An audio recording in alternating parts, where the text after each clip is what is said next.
Come on, don't be dramatic. We're just having a little fun.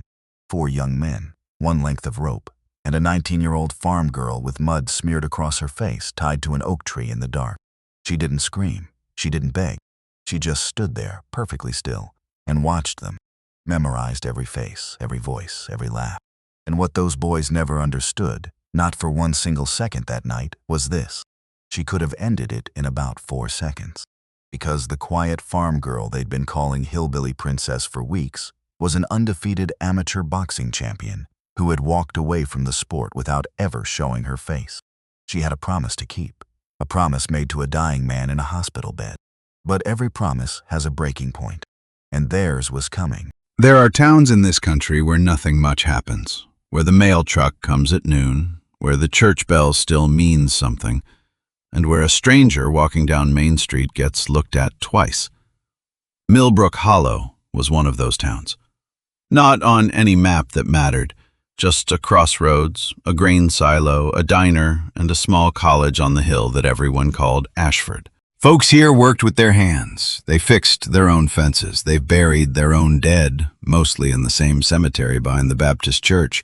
And they believed, most of them, that you could tell a person's whole story just by looking at their boots. This is a story about how wrong that belief can be. It starts on a gray Tuesday morning in September. The kind of morning where the fog sits low over the fields and you can hear a rooster before you can see the sun. A pickup truck, 20 years old, if it was a day, pulled up the gravel drive of a small farmhouse on the edge of town. Behind the wheel sat a young woman, 19 years old, quiet eyes, worn jacket, a duffel bag in the back seat that held everything she owned. Her name was Grace Whitfield, and she was new here.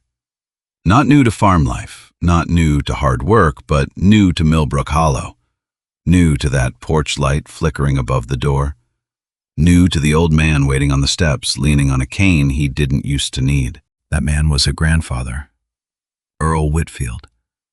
He hadn't seen Grace in almost 3 years, not since the last time the whole family had gathered in one room back before the losses started piling up the way bad weather does. Now she was standing in his driveway holding a bag, looking older than 19 should look. He didn't say much. He never did. He just opened his arms and she walked into them, and for a moment neither one of them said a word. Sometimes silence says more than a speech ever could.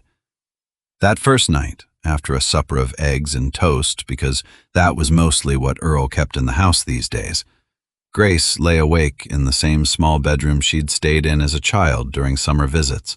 The wallpaper hadn't changed. Faded roses peeling slightly at one corner near the window. She listened to the house settle around her, the particular creak of old wood cooling after a warm day, the distant sound of Earl's television playing low down the hall.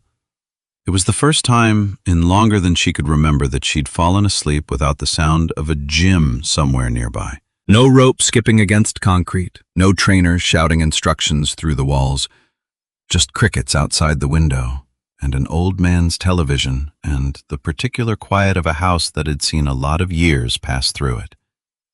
She slept better that night than she had in months. Let me tell you a little about Earl. He was 74 years old, a farmer his whole life. But before that, long before that, he had another life, one that most people in town had forgotten or never knew at all. A life that involved a boxing ring, a pair of gloves, and a young man's dream of being somebody. Earl didn't talk about those years much anymore.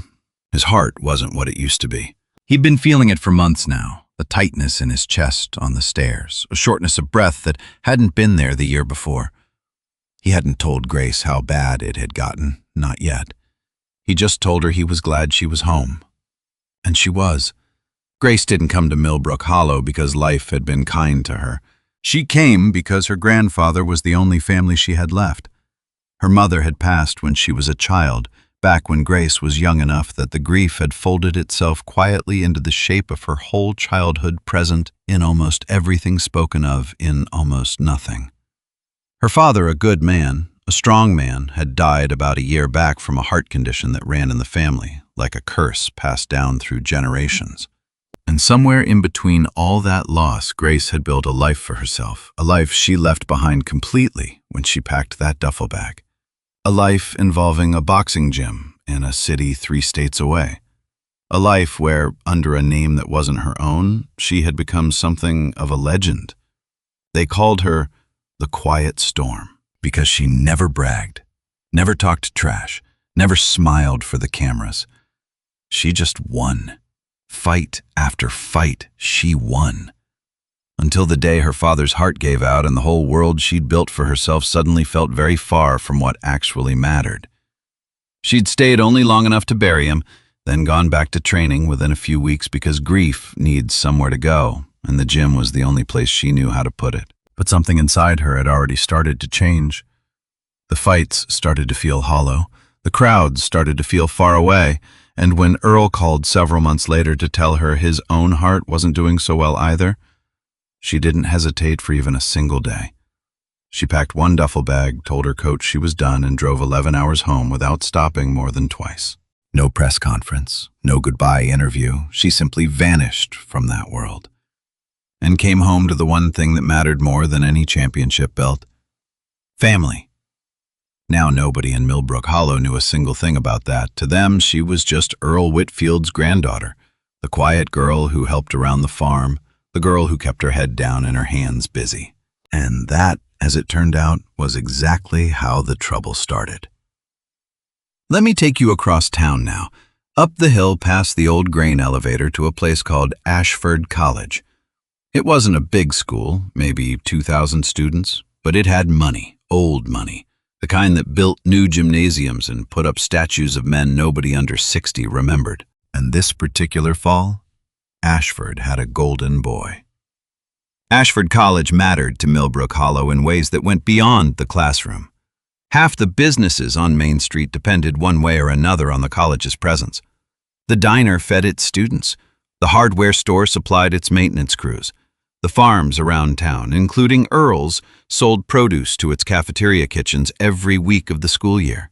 It was the kind of quiet economic thread that held a small town together, invisible until somebody pulled on it hard enough to matter. His name was Tyler Cross, 18 years old, first-year student, captain of the amateur boxing team before he'd even finished his first semester. Tyler had grown up believing the world owed him something. Maybe because it usually did give it to him. His father, Richard Cross, sat on the board of trustees. His name was stitched onto a building near the science hall. Tyler had never once been told no in his entire life, at least not in any way that stuck. He was handsome in the way that magazines like, charming in the way that fools mistake for kindness, and underneath all of it, something a little rotten. The kind of rotten that money tends to cover up the way paint covers rust. He didn't know Grace Whitfield, not yet, but he was about to make her acquaintance in the worst possible way. It happened on a Saturday, 4 days after Grace arrived at the farmer's market that set up every week in the town square. Grace had come to sell what the farm could spare: a crate of apples, some late tomatoes, a few jars of honey from Earl's hives. She wasn't loud about it, she never was. She just set her table, arranged her baskets, and waited. That's when Tyler and 3 of his friends came strolling through, fresh off a morning workout, still wearing their college gym shirts like a badge of honor. They were loud, the way young men get loud when they think the world is watching and admiring them. One of them, a boy named Josh, bumped Grace's table on purpose, not hard enough to look like an accident, hard enough to send a crate of apples tumbling into the dirt. Grace didn't yell. She didn't even flinch. She just knelt down and started picking them up, one by one. That's when Tyler stepped in. Not to help, to make it worse. He picked up an apple, turned it over in his hand like he was inspecting a piece of junk at a yard sale. "You grow these yourself?" he said, loud enough for a small crowd to hear. "Looks like it. Smells like it, too." His friends laughed. Somebody pulled out a phone. Grace kept picking up apples. "Bet you don't even go to school," Tyler said. "Bet you never left this dirt road in your whole life." More laughter. "Hillbilly princess," Josh called out. Grace stood up. She held a bruised apple in one hand, and she looked at Tyler with an expression that wasn't fear and wasn't anger either. It was something calmer than both, something that made a few of the older folks in the crowd go quiet, even if they couldn't say why. "You dropped these," she said. "I'm just picking them back up." Tyler smirked. He tossed the apple back onto her table a little too hard, and it rolled off the other side and hit the ground. "Oops," he said. "Guess that one's ruined too." The phone kept filming. A few students laughed, along the way people laugh when they're afraid to be the one who stays quiet, because nobody wants to be the next target. That's how bullying works in a schoolyard or a boardroom or a farmer's market. It isn't just the bully doing the damage. It's every person standing close enough to stop it, choosing not to. Grace didn't argue, didn't cry, didn't run. She looked Tyler dead in the eye and she said one sentence. Quiet, but clear enough for the whole crowd to hear. "I'm not looking for trouble, but don't mistake my silence for fear." Then she bent down, gathered the last of her apples, and started walking away. Tyler called something after her, something about how she'd better watch herself around campus. She didn't turn around. Now here's the thing about that moment. Most people in that crowd went home and forgot about it by supper time. A girl got teased at the market. Happens every week somewhere. But two people didn't forget. One of them was a middle-aged man standing near the coffee stand watching the whole thing with his arms crossed and his jaw set tight. His name was Walt Daniels. Everybody called him Coach. He ran the boxing program over at Ashford, had for almost 15 years. He watched Tyler and his friends walk off laughing, and something about it bothered him more than he expected. He'd seen plenty of young men with too much confidence and too little character. But something about the girl's face stuck with him. That calm, that stillness. He'd only seen that particular kind of stillness in one other place in his whole life. In a boxing ring, right before the bell rings, in the eyes of a fighter who already knows how the fight is going to end. He shook the thought off, told himself he was imagining things, went back to his coffee. But he remembered it. He'd remember it again soon enough. The other person who didn't forget that day was Grace herself, not because of anger, she'd been called worse things by worse people, but because it reminded her of something her father used to say, back when she was young and just starting to learn how to fight. "Grace," he told her once, wrapping her hands before a sparring session, "a loud mouth isn't strength, it's fear wearing a costume." She thought about that the whole walk home, past the grain elevator, past the old church, past the sign that said, "Welcome to Millbrook Hollow, population 2,204. By the time she got back to the farm, her arms were tired from carrying baskets, but her mind was somewhere else entirely. Earl was on the porch when she got home, sitting in his usual chair, a cup of coffee going cold beside him. He took one look at her face and knew something had happened. "Rough day at market?" he asked. She shrugged. "Nothing I can't handle." Earl studied her for a long moment, the kind of look only a grandfather gives. "You know," he said slowly, "your daddy used to come home looking just like that. Same look in his eye." Grace sat down on the step beside him. "What look is that?" "The look of somebody deciding whether or not to let something go." She didn't answer right away. The wind moved through the field behind them. Somewhere a dog barked twice and went quiet. "I let it go," she finally said. Earl nodded slowly. "Good," he said. "That's harder than fighting. Don't let anybody tell you otherwise." They sat together in silence for a while after that. The kind of silence that isn't empty. The kind that holds things. Now, before we go any further, I want you to understand something about Earl Whitfield. He wasn't just an old farmer with a bad heart and a quiet granddaughter. He had a past of his own. 40 years ago, before the farm, before the wife he lost too early, before any of it, Earl had been a boxer himself. Not a famous one, not a champion, but good. Good enough to have trained a few young fighters over the years, back when he still had the strength for it. Good enough to know real talent when he saw it. And good enough to recognize deep down exactly what his granddaughter was capable of. Because Earl was the one who taught her first. Back when she was 12 years old, grieving her mother, angry at a world that didn't make sense yet. He'd put a pair of old gloves in her hands and told her something he still believed with his whole heart. Anger needs somewhere to go, Gracie. Better it goes into leather than into people. She'd taken to it the way some people take to music or to prayer. Quietly. Completely. Her father had picked up where Earl left off once the family moved a little further from the farm for a stretch of years, wrapping her hands before every practice, standing at the edge of the mat with his arms crossed, watching his daughter with the kind of pride he rarely put into words. By the time she was 16, local trainers 3 towns over were already whispering about her. By 18, she'd left home for a proper gym 3 states away, training under a coach who saw something rare in her, and within a matter of months, she was fighting under a mask of anonymity that felt safer than her own name. The Quiet Storm, undefeated in every amateur bout she ever fought.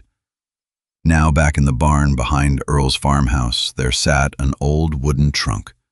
Inside that trunk, wrapped in a soft cloth, sat a pair of boxing gloves, worn leather, laces gone gray with age.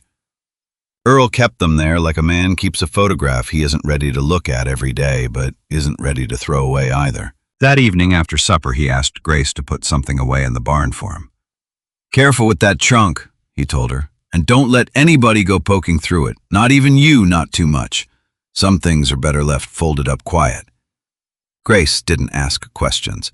She'd learned a long time ago that some doors open on their own time. She carried the trunk into the barn, set it in its usual corner, and before closing the lid, she let her fingers brush across the old gloves inside. There were 2 letters stitched faintly into the inside lining, worn almost smooth by years of handling. Q.S. She paused for a moment, looking at them. Then she closed the trunk and went back inside to check on her grandfather's evening routine, because that mattered more right then than old mysteries in a barn. But the letters stayed with her a little longer than she expected. Small things do that sometimes. They sit quiet in the back of your mind, waiting for the day they'll matter. Before we go further, let me tell you a little more about the town itself, because a story like this one isn't just about 2 people. It's about everyone standing around them, watching, deciding whether to speak up or stay quiet.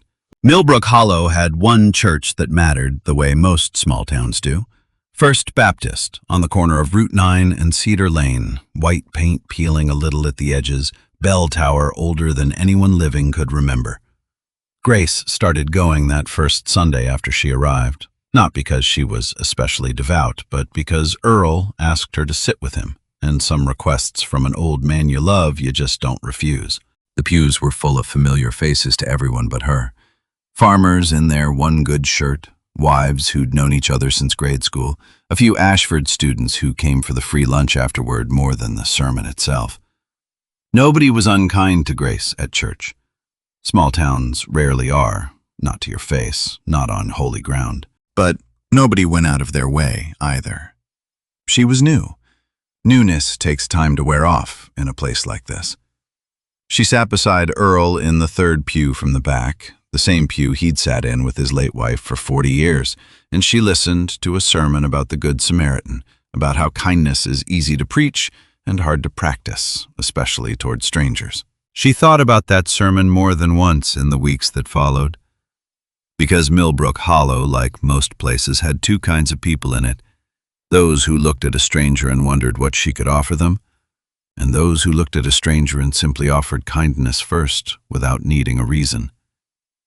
There was a young woman named Ruth Calder in that congregation, sitting a few rows up, who Grace didn't know yet, but would come to rely on more than almost anyone else in this story. Pastor Whitmore, an old man with a voice like gravel and a heart soft as bread, was the second kind too. Tyler Cross and the family he came from were most certainly the first. That difference, small as it might seem on a quiet Sunday morning, would end up mattering more than anyone in that church could have guessed. Now let me take you back to the farm for a while, because life there had its own rhythm, too separate from the trouble brewing across town. Grace's days followed a pattern as old as farming itself. Up before the sun, feeding the chickens, checking the fence line for the gap that groundhog kept digging under. Milking the 2 cows Earl still kept more out of habit than necessity. Then breakfast, simple, eggs and toast, coffee strong enough to wake the dead, sitting across from her grandfather at a table that had seated 4 people once, and now seated 2. Earl liked to talk about the old days over breakfast, not the boxing days, those he kept locked up tighter than that trunk in the barn. He liked to talk about Grace's grandmother instead, about how she used to hum while she canned tomatoes, about the year the drought nearly took the whole crop and how they'd made it through anyway, the way families do. Grace listened to these stories the way a person listens to rain on a tin roof, not for the words exactly, for the comfort of the sound. She was healing slowly in that farmhouse. Grief doesn't leave all at once. It leaves in pieces, the way frost leaves a window in the morning sun. And work helped. Work always helps. There is something honest about a day spent with your hands in the dirt. Something that quiets the mind in a way that words rarely manage. By afternoon, she'd usually drive into town sometimes to sell what the farm could spare, sometimes just for supplies, sometimes to stop by a small diner just off Main Street for 20 minutes of conversation that felt more and more like real friendship. That diner belonged to the same young woman she'd noticed at church. Her name was Ruth Calder. She ran the place her mother had built, the kind of diner with a bell over the door and a chalkboard menu that hadn't changed in a decade. Ruth was in her late 20s, sharp-eyed, quick-witted, the kind of woman who'd grown up waiting tables since she was old enough to carry a tray. She'd noticed Grace the very first week she came to town sitting alone at the counter with a cup of coffee she made stretch for an hour, clearly not wanting to spend more than she had to. Ruth had slid a slice of pie in front of her one afternoon, unasked, and said simply, "On the house. Looked like you needed something sweet today." Grace had been surprised by the kindness. Small towns can be cold to newcomers, and she'd braced herself for exactly that. But Ruth wasn't cold. Ruth was the kind of woman who believed everyone deserved a fair chance before judgment, and she extended that fairness to Grace without a second thought. Over the following weeks, a quiet friendship began to form between them. Nothing dramatic, just small kindnesses, a cup of coffee, a few minutes of conversation, the occasional ride into town when Grace's truck gave her trouble. It was the first real friendship Grace had made since coming to Millbrook Hollow, and it mattered more to her than she let on. Ruth had heard about the incident at the market, of course. Word travels fast in a town that small. She'd heard about Tyler Cross too, and not for the first time. Ashford students came into her diner all the time, and Tyler was a regular, usually loud, usually demanding, usually leaving a smaller tip than the bill deserved. Ruth didn't like him. She'd never said so out loud, not wanting to lose his family's business, but she didn't like the way he talked to her waitstaff, or the way he laughed at things that weren't funny. She recognized the type. Every small town has 1 or 2 families like the Crosses, money enough to make people look away from bad behavior. But Ruth had never been the kind of person who looked away easily. That would matter later on, more than anyone realized yet. It was on one of those afternoons, a rainy Tuesday, that Ruth first asked Grace directly about her past. "You don't talk much about before," Ruth said, refilling Grace's coffee without being asked. "Before Millbrook Hollow, I mean." Grace wrapped both hands around the warm mug. "Not much to tell," she said. Ruth raised an eyebrow the way people do when they know a lie of omission when they hear one, but respect a person enough not to push. "Fair enough," she said. "Everybody's got a chapter or 2 they keep closed. Long as you're not running from the law, I don't need the details." Grace almost smiled at that. "No," she said, "nothing like that." "Good," Ruth said, sliding a slice of pie across the counter, unasked, as always. "Then eat your pie and stop looking so serious. Whatever it was, it's behind you now."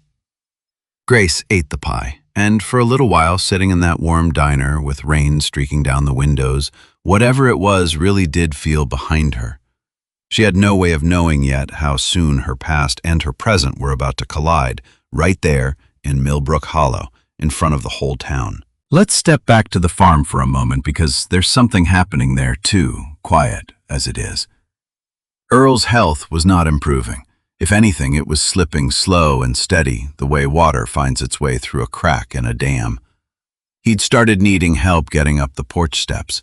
He'd started sitting down more between chores, catching his breath in a way he tried to hide from her. Grace watched all of this happen with the particular kind of fear that only comes from having already lost one parent to the same disease. She started doing more of the farm work herself so Earl could rest, and every night, after Earl went to bed, she would step out into the barn alone. Not to train. She'd left that life behind, she told herself. But she would sit near that old wooden trunk and sometimes, just sometimes, she would open it and run her fingers over those worn gloves, remembering her father's hands, wrapping hers before every sparring session all those years ago, remembering the promise she'd made him near the end when his own heart had already begun failing. "Promise me something, Gracie," he'd said, voice thin as paper in that hospital bed. "Promise me you'll never use those hands out of anger. Only out of love. Love for the sport, love for the people worth protecting. Never revenge. Revenge isn't strength, baby girl. It's just another kind of losing." She had promised, and she meant to keep that promise no matter what Tyler Cross and his friends threw her way. But promises get tested. That's the whole point of them. And hers was about to be tested harder than she ever expected.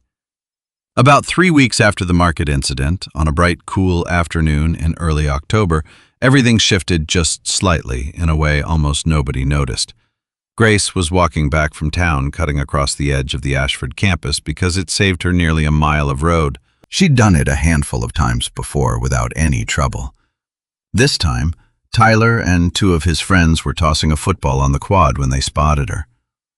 "Well, look who it is," Tyler called out. "The Apple Girl." His friends laughed. One of them, a stocky boy named Marcus, jogged over and cut across her path, blocking her way with his body, grinning like it was all in good fun. "Where you headed, farm girl? Got a hoe to get back to?" Grace tried to step around him. He stepped with her, still grinning, still blocking. "Come on now, don't be rude," he said. "We're just being friendly." Tyler wandered over, slow and confident, the way a man walks when he's never once worried about consequences. "You know," he said, "you should smile more. Might make people forget how you smell like a barn." More laughter. A couple of students passing by slowed down to watch phones already halfway out of pockets because that's the world now. Everything is content, even cruelty. Tyler reached out and gave Grace's shoulder a shove. Not hard, just enough to make his friends laugh. Just enough to remind her, in his mind anyway, exactly where she stood in the pecking order of Millbrook Hollow. But something happened in that half-second that Tyler didn't expect and didn't understand. Grace's body moved. Not away in fear. It moved the way a trained body moves. Automatic, efficient. A slight pivot of the hip, a shift of weight onto the back foot, a subtle roll of the shoulder that absorbed the shove and redirected it so that, instead of stumbling, she simply stepped, smooth as water, out of the path of his hand entirely. It happened so fast most people wouldn't have noticed, but someone did. Coach Daniels had been crossing the quad on his way back from the gymnasium, arms full of clipboards, when he caught the whole scene out of the corner of his eye. He stopped walking.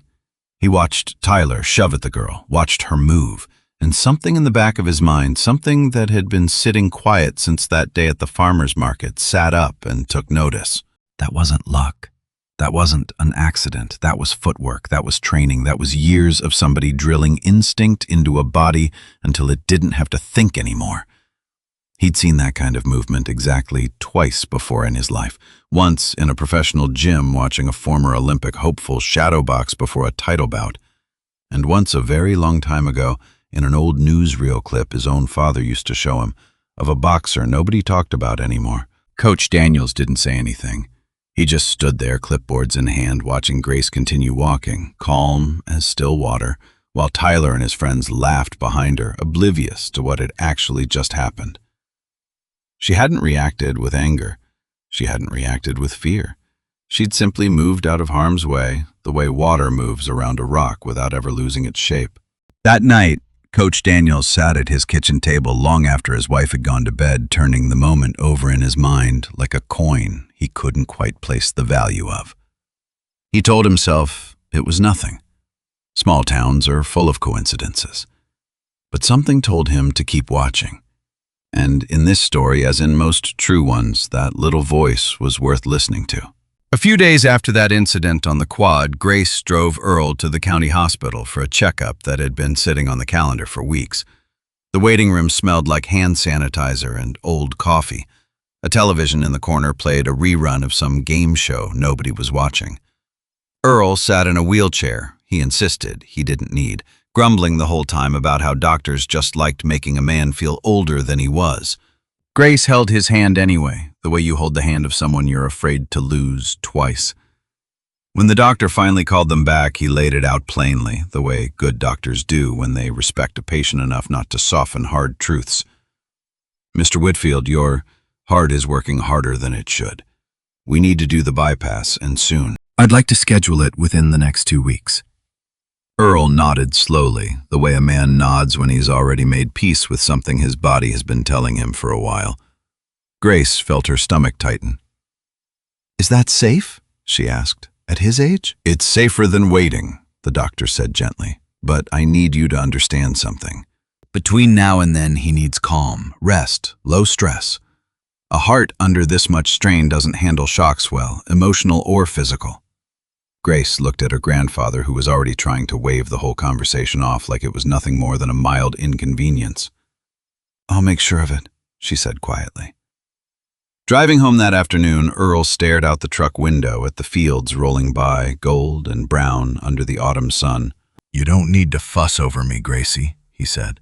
"I've had a good long run." "Don't talk like that," she said, sharper than she meant to. He glanced at her, something soft passing behind his tired eyes. "All right," he said. "I won't. But you remember something for me.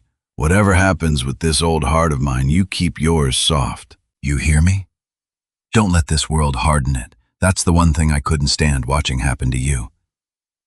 Grace didn't answer right away. She just reached over and squeezed his hand once, the two of them riding the rest of the way home. In the kind of silence that says everything words can't. That night, after Earl had gone to bed, Grace sat alone at the kitchen table with the doctor's instructions spread out in front of her. 2 weeks. 2 weeks of keeping her grandfather calm, rested, and far away from stress.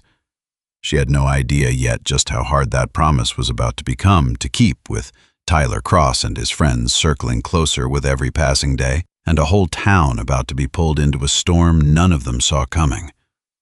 For now, though, let's return to that night at the farmhouse, the one that would close out this chapter of the story. It was a Thursday evening, only a few days after the doctor's appointment. The air had turned cool enough for jackets. The leaves along the county road had started to turn that deep orange color that makes people slow their cars down just to look. Earl had gone to bed early, tired from a long day, his color a little too pale for Grace's comfort. She'd checked on him twice, made sure his water was full, made sure the phone was charged by his bedside in case he needed to call her in the night. Then she'd walked out to the barn the way she often did before bed, just to be alone with her thoughts for a little while. The barn smelled like hay and old wood and diesel fuel, the way barns always do. She sat down near the trunk, and this time she opened it all the way.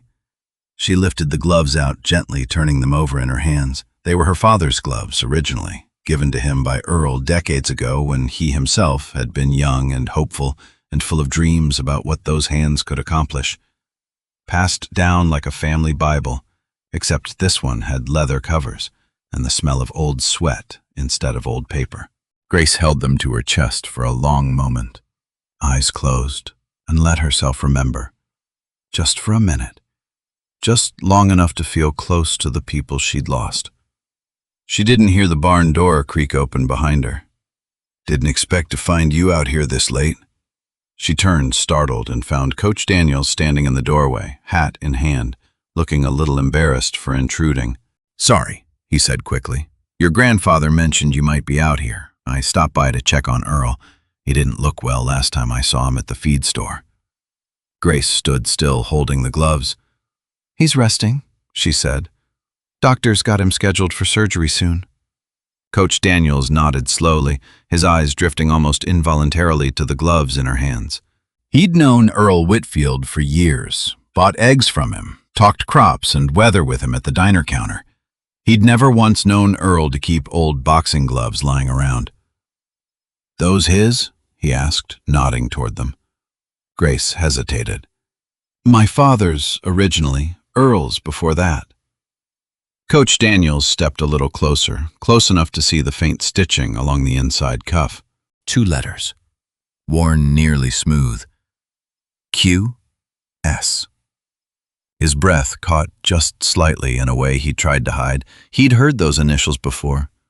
Years ago, in gyms and gossip and grainy amateur circuit footage passed hand to hand among old trainers who still cared about the sport the way it used to be. A fighter who never showed her face to cameras, never gave interviews, won every single amateur bout she ever fought, and then disappeared from the sport entirely, without a word of explanation, at the exact moment offers for something bigger started rolling in. They called her the Quiet Storm. Coach Daniels had never seen her fight in person, only heard about her the way you hear about a comet that passed through years before you were old enough to look up. He looked at Grace now standing there in the lantern light of an old barn, holding a pair of worn gloves like they were the most precious things she owned. And for the first time he let himself really consider something he'd been pushing away since that day at the farmer's market. That flinch he'd witnessed on the quad, that perfect, effortless footwork, that stillness in her eyes that had unsettled him from the very first moment he saw her. He didn't say anything about his suspicion, not yet. Some truths need time before they're ready to be spoken out loud.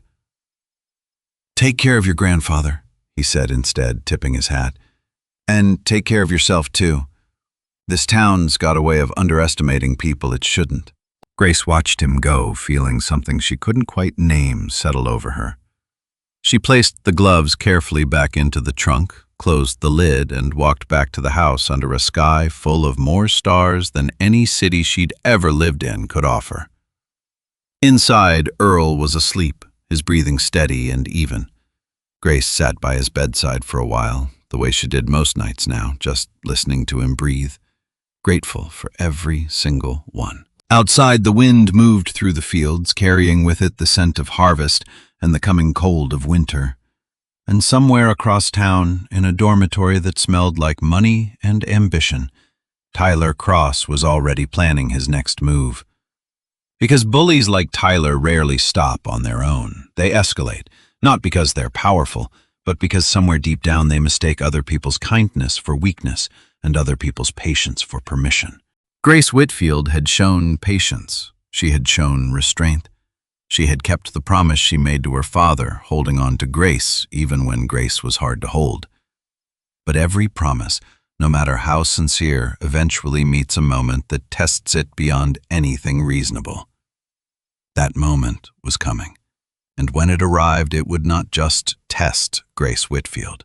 It would test an entire town's willingness to look away or, finally, after everything, to stand up and see clearly. For now, though, on that quiet October night, all Grace Whitfield wanted was for her grandfather to keep breathing steady until morning.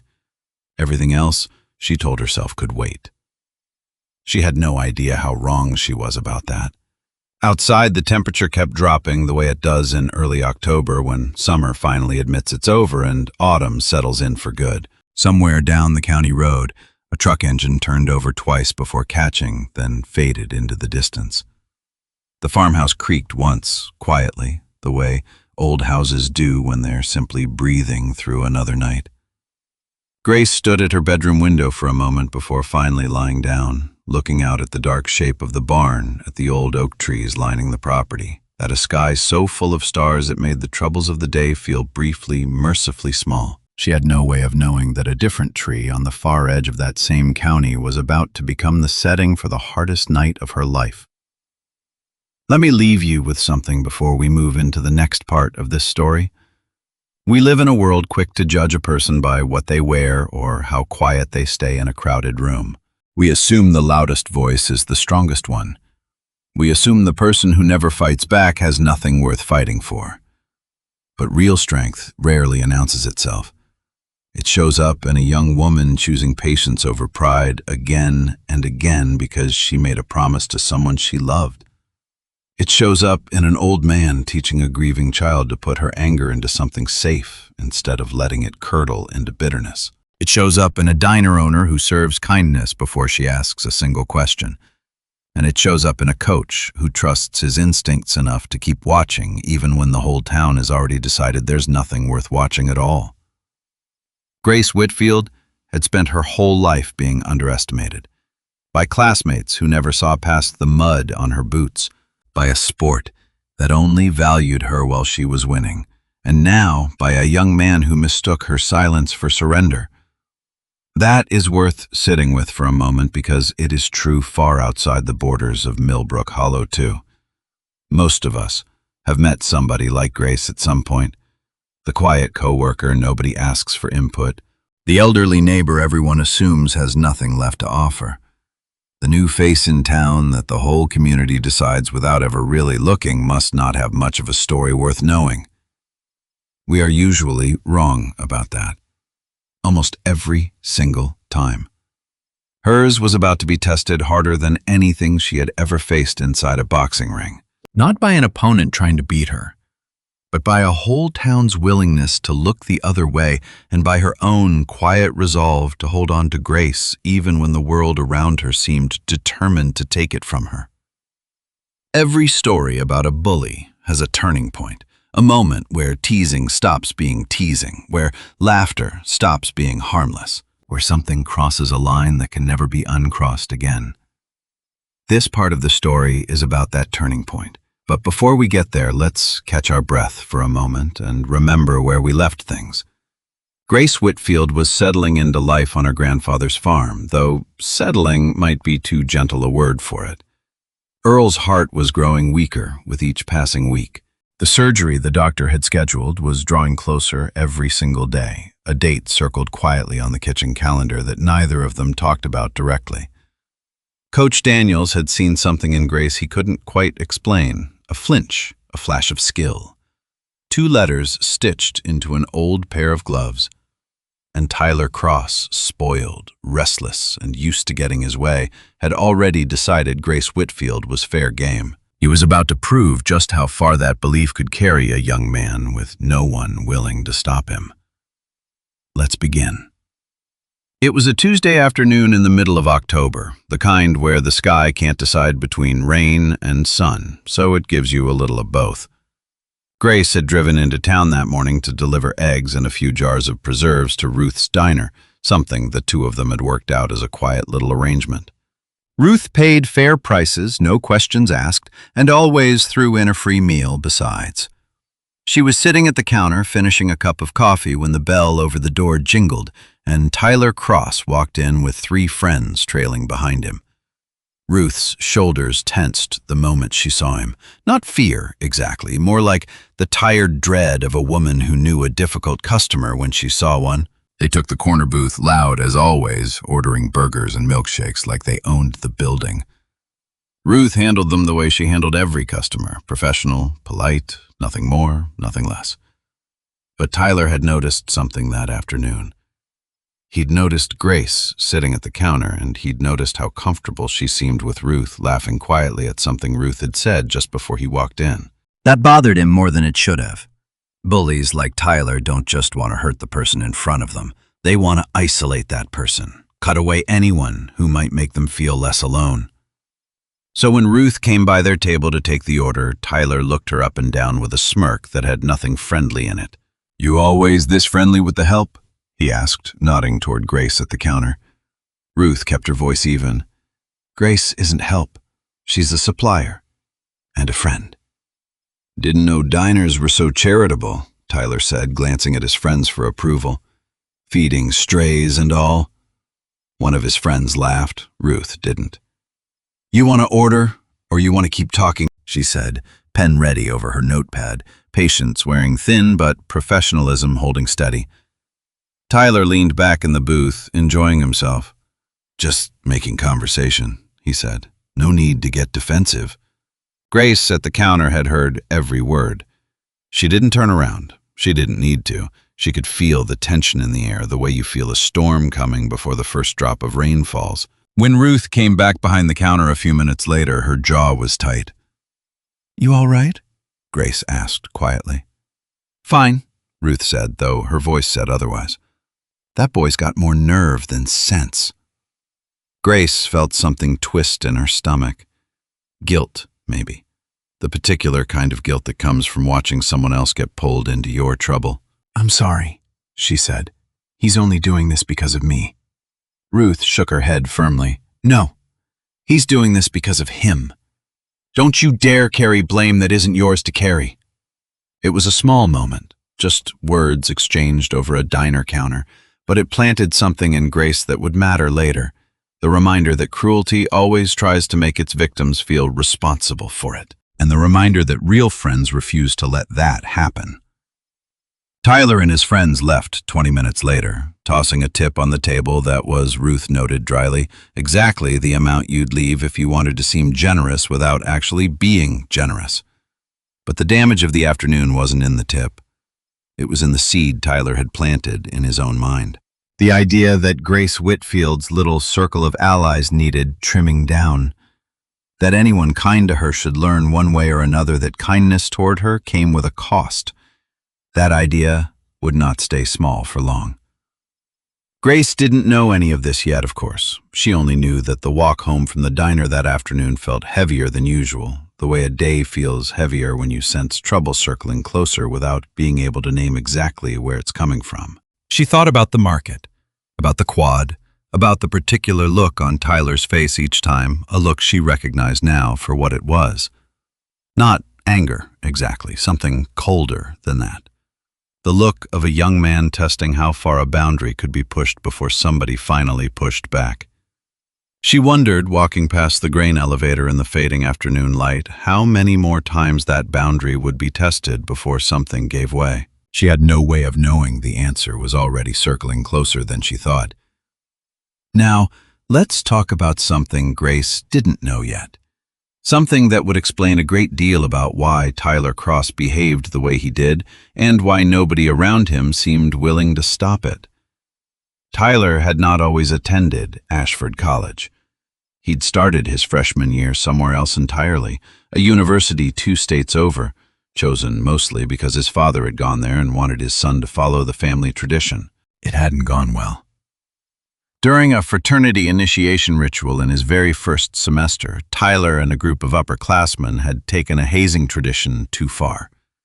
A younger pledge, barely 18, had ended up in the hospital with a fractured collarbone and a concussion that kept him out of classes for nearly a month.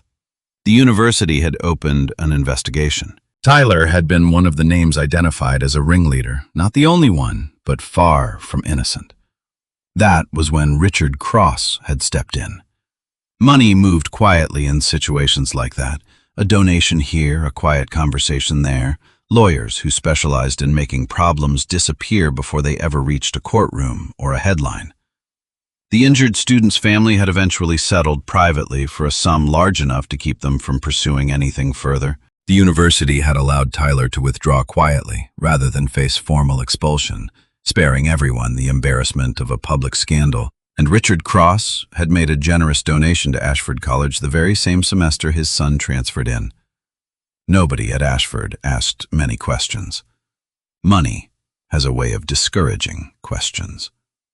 Tyler had learned an important lesson from all of that, though.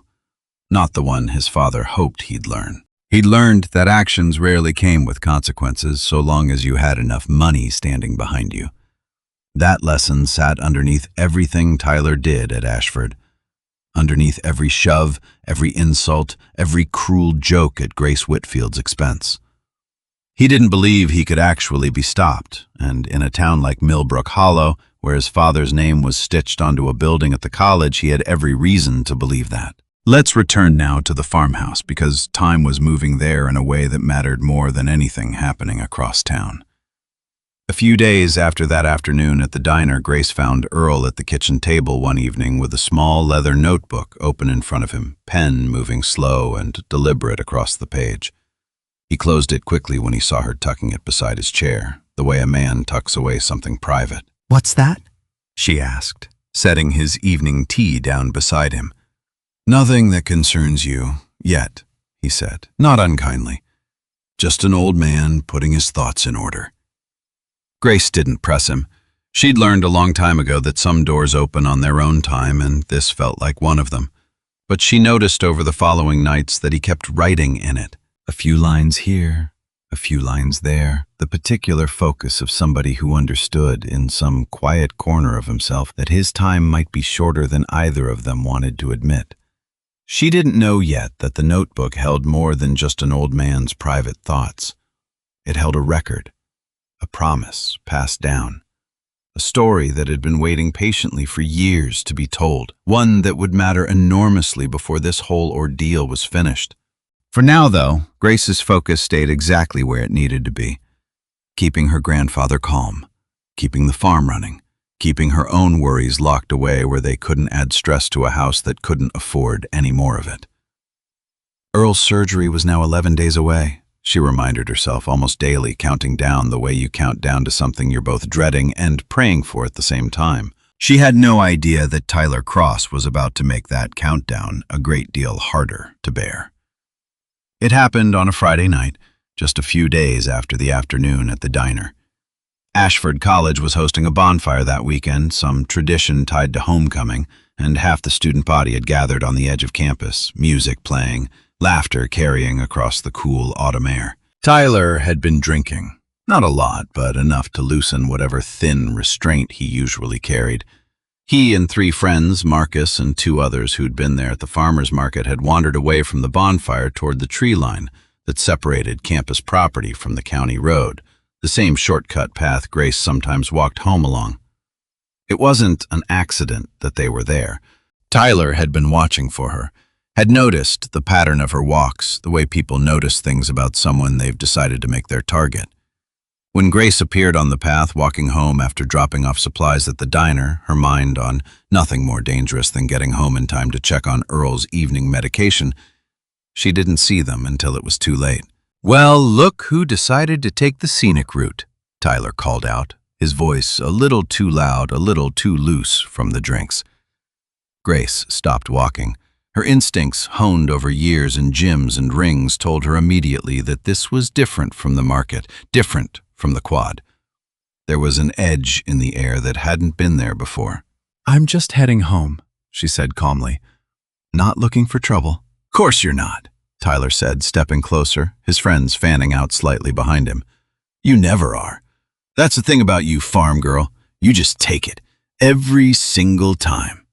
Grace's eyes moved quickly across the group, 4 of them, all bigger than her, all emboldened by alcohol and the false courage of numbers. She thought about her father's promise, about the restraint that had carried her this far, but she also thought about something else, something Earl had told her once, back when she was young, and asking why he'd ever stopped fighting professionally. "There's a difference, Gracie, between backing down and being smart. Sometimes the smartest thing a fighter can do is know when the numbers aren't in her favor and get herself somewhere safer before deciding what happens next." She turned to walk the other way, back toward the lit path near the bonfire, where there would be witnesses, where this foolishness would have to end. That's when Marcus, the stocky one from the quad incident, grabbed her arm, not gently. "Where you going?" he said, grinning stupidly. "Party's just getting started."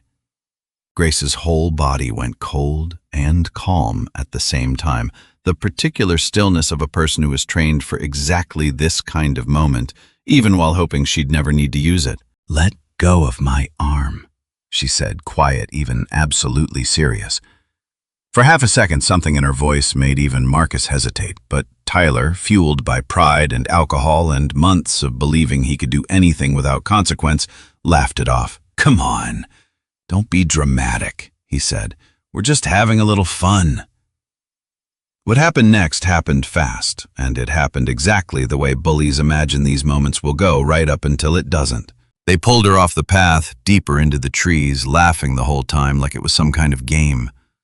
Grace didn't fight back the way her training would have allowed. She held herself in check, some deep, disciplined part of her mind still counting the numbers, still weighing the promise she'd made her father, still hoping right up until the very last second that this would stop before it went any further. It didn't stop.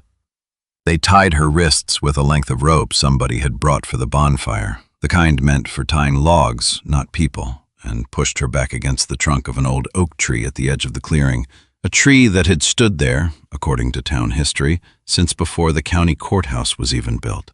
A tree with a small brass plaque nailed into its bark, dedicated decades ago to the memory of local veterans who never came home from their wars. They thought it was funny.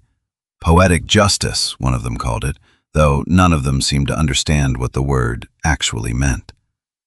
The bark was rough against her back, cold with the coming autumn night. Somewhere behind her, the bonfire crackled faintly, its glow reaching just far enough through the trees to catch the shine of a phone screen already recording. Grace felt the rope tighten around her wrists, felt the particular helplessness of restraint she hadn't chosen, and for one brief moment, something ancient and instinctive rose up in her chest. The trained fighter beneath the calm farm girl, ready to move, ready to break free, the way her body knew exactly how to do. She held it down. She thought of her father's hands wrapping hers before every match. She thought of the promise made in a hospital room that smelled like antiseptic and goodbye. Not out of anger, only out of love. So she stood still instead and let them have their laughter, because some fights aren't worth winning if winning costs you the person you promised to become. Someone smeared mud across her cheeks, laughing the whole time, calling it war paint, calling her names that don't need repeating here.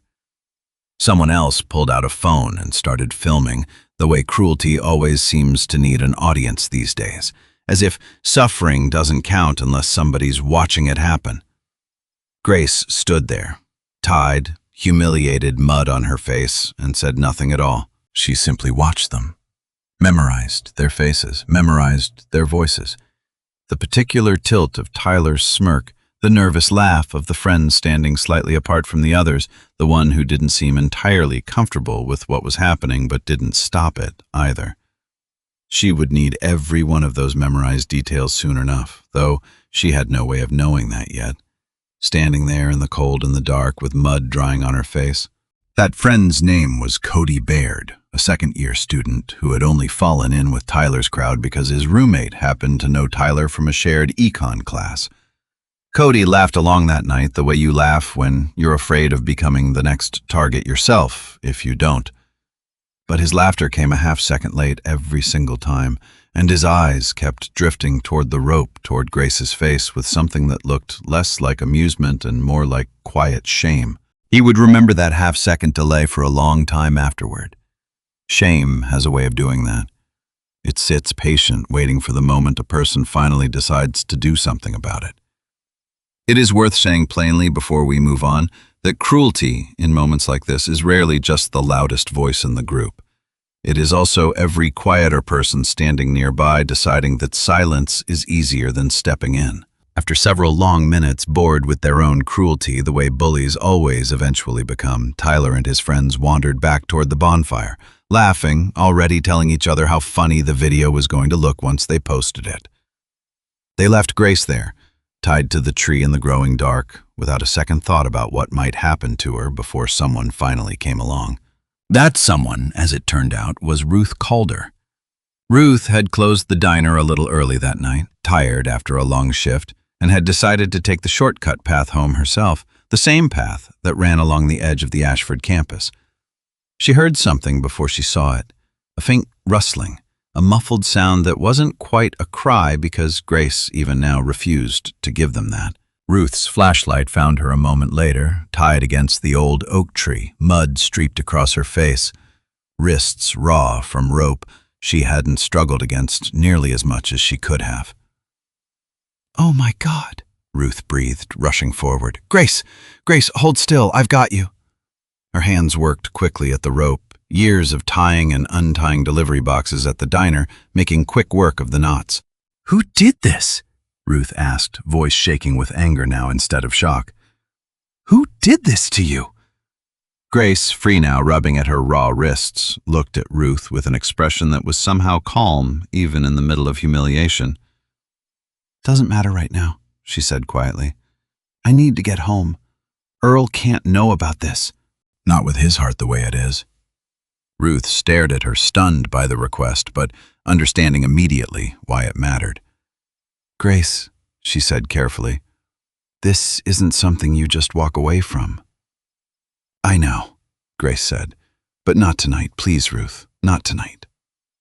What Grace didn't know in that dark clearing beneath an old oak tree was that Ruth Calder had done more than simply find her. Walking the path only minutes earlier, drawn by the sound of laughter and something in her gut that told her to pay attention, Ruth had pulled out her own phone and recorded nearly 2 full minutes of the scene from a distance, hidden behind a cluster of bushes, too frightened to intervene alone against 4 young men, but unwilling to simply walk away either.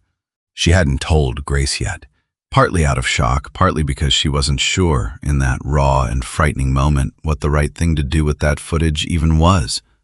Tyler Cross's family held enormous influence in this town. Richard Cross's donations kept half the local businesses afloat during the slow winter months, including, in a roundabout way, the small loan Ruth had taken out years ago to keep her mother's diner from closing after a bad harvest season nearly bankrupted half the town's regular customers. Speaking up against Tyler Cross wasn't a simple decision, not in Millbrook Hollow, not when so many livelihoods quietly depended on staying on the right side of that family's goodwill. But Ruth had seen something in those 2 minutes of footage that she couldn't simply forget.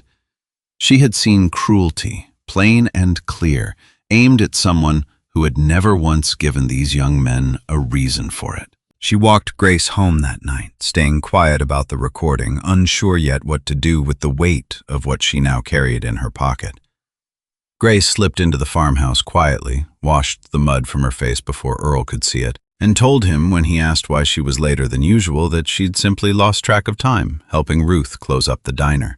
It wasn't entirely a lie. It just wasn't the whole truth either. Sometimes protecting the people we love means carrying a little more weight ourselves so they don't have to carry any of it at all.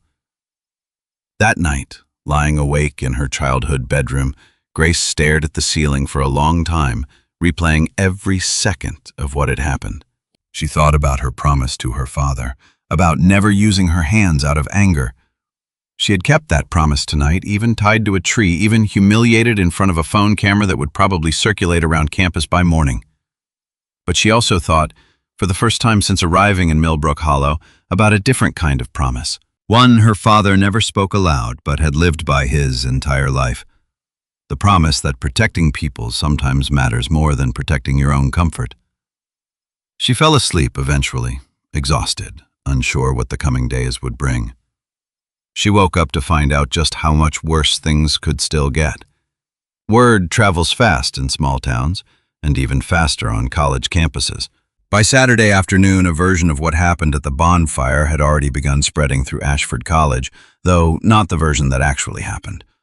Tyler, sensing correctly that word might eventually get out about what he and his friends had done, had gotten ahead of the story in the worst possible way.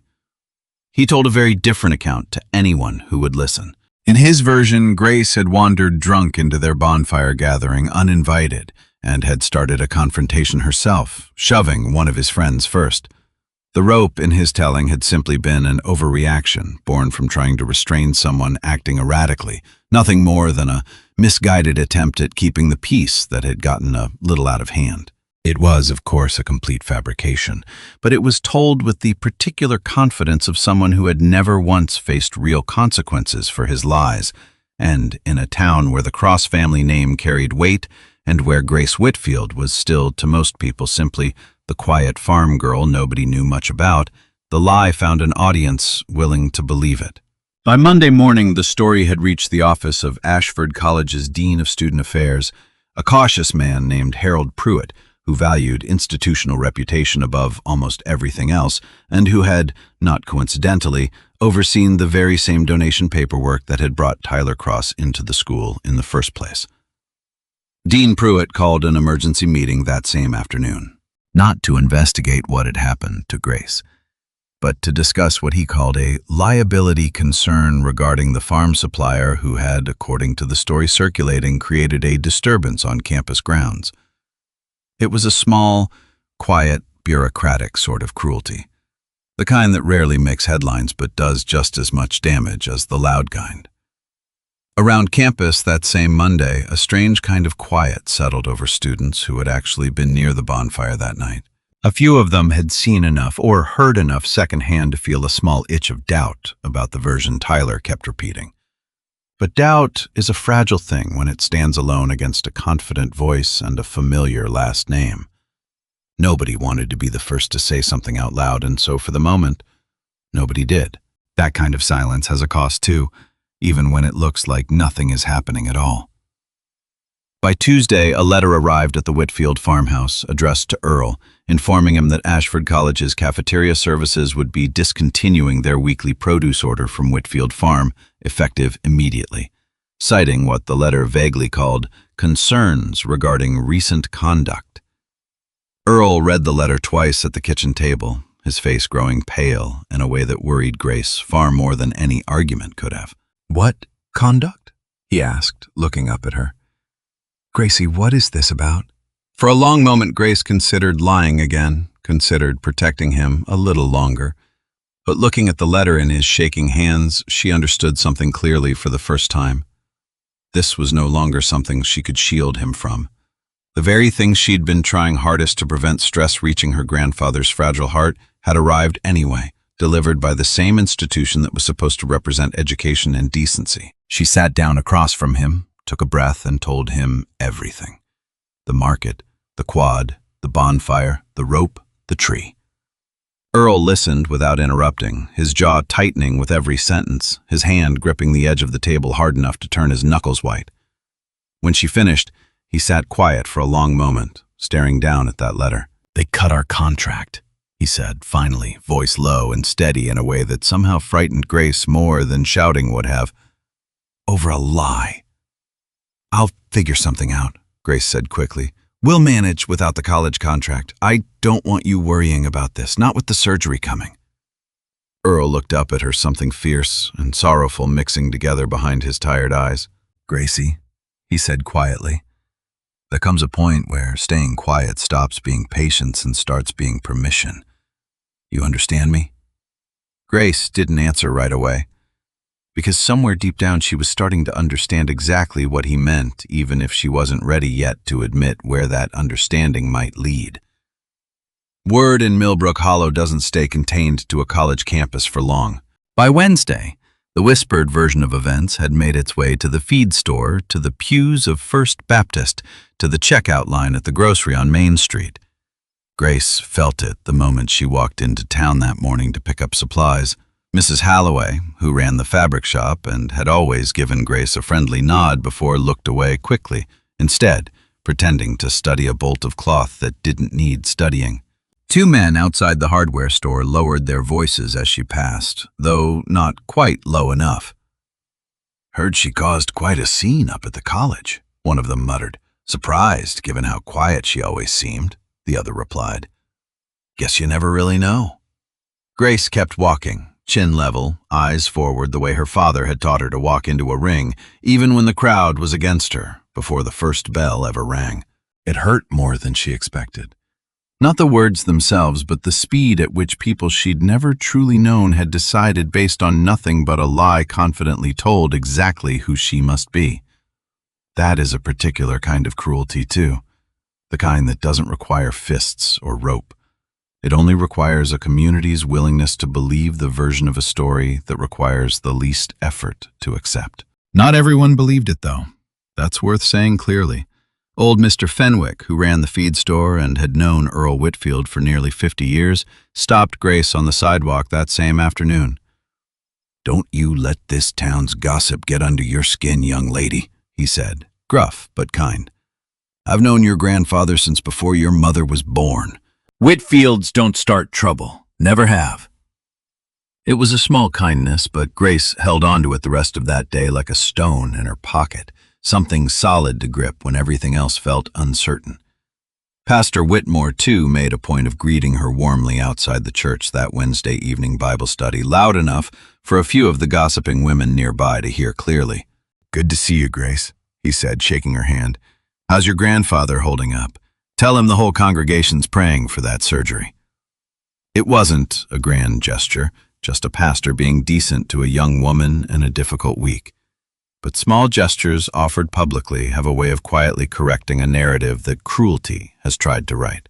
Still, for every Fenwick and every Pastor Whitmore, there were 3 or 4 others content to whisper and assume, and Grace felt every one of those whispers, even the ones she pretended not to hear. She thought more than once that week about how much easier it would be to simply tell the truth, to explain what had actually happened at that bonfire, to let people see Tyler Cross for exactly what he was. But every time she considered it, she thought of Earl sitting at that kitchen table with the cancellation letter trembling in his hands, and she pushed the thought away again. 10 days until surgery, then 9, then 8. Every day that letter sat unanswered on the kitchen counter felt like a small betrayal of the truth, but every day she held her tongue felt like protection for the only family she had left. That tension between truth and protection, between speaking up and staying quiet, sat on her shoulders like a weight she carried into every single day that followed. That evening, after helping Earl to bed, checking his pills, making sure his heart medication was exactly on schedule despite everything happening around them, Grace walked out to the barn alone. She didn't open the trunk this time. She simply stood beside it for a long while, one hand resting on its worn wooden lid, thinking about promises, about patience, about the difference between turning the other cheek and simply letting cruelty walk all over the people you love. She didn't have answers that night, only questions sitting heavy in her chest about how much longer patience could hold against a lie this large. Eventually, she went back inside, checked on Earl one last time, and lay awake a long while before sleep finally took her. Across town, in a diner that had closed for the night, Ruth Calder sat alone at her counter, staring at a video still saved on her phone, wrestling with a decision of her own. She thought about her mother, who had built this diner from nothing. She thought about the loan the Cross family's bank had approved for her years ago, the kind of favor a small business owner doesn't easily forget in a town this size. And she thought about a young woman with mud on her face, tied to a tree, who had asked for nothing more than to be left in peace. To understand why that decision weighed so heavily on Ruth Calder, you need to understand a little more about her. Ruth's mother, Dottie Calder, had opened that diner 32 years earlier, back when Millbrook Hollow still had 2 grocery stores and a working movie theater on Main Street. Dottie had run it through good years and hard years, through a fire in the kitchen that nearly closed the place for good, through a drought year so bad that half her regular customers couldn't afford to eat out at all. When Dottie passed 6 years ago, Ruth had inherited not just a diner, but a debt. The old building needed a new roof. The kitchen equipment was older than Ruth herself, and the bank that had extended the loan to keep the diner alive during those hard years happened to be the same bank sitting on Richard Cross's board of directors. It wasn't charity exactly. Ruth had paid every payment on time with interest, same as anyone else. But there was an understanding in a town like Millbrook Hollow, unspoken but deeply felt, that certain families held certain kinds of power over certain kinds of futures. Crossing the Cross family publicly wasn't simply a matter of losing a few customers. It carried the quiet possibility of a called-in loan, a denied refinancing, 100 small inconveniences that could add up to real trouble for a small business already running on thin margins. Ruth thought about all of that sitting alone in her diner that night, phone in hand, the footage of Grace tied to that old oak tree sitting there like a stone she couldn't decide whether to throw or swallow. She thought about her mother, too, about the woman who had taught her that a diner wasn't just a business. It was a promise to the town, a promise that anyone who walked through that door, tired or broke or lonely, would be treated with basic human decency. Dottie Calder had never once in 32 years turned away a hungry stranger for lack of money to pay. Ruth doubted her mother would have hesitated for even a moment about what to do with that footage, regardless of what it might cost her. She still didn't know exactly what she would do with it, but she knew one thing clearly now, sitting there in the quiet of her empty diner. Whatever she decided, it would not be nothing. Now, let's turn for a moment to Coach Walt Daniels, because he had his own reckoning happening that same week, quieter than Ruth's, but no less important. By Monday morning, the rumor about the bonfire had already reached him, the way rumors always reach the coach of any athletic program, eventually. He'd heard Tyler's version first, told secondhand by one of his assistant coaches, who'd heard it from a student in the weight room. Some farm girl caused a scene at the bonfire. Tyler and the boys had to handle it.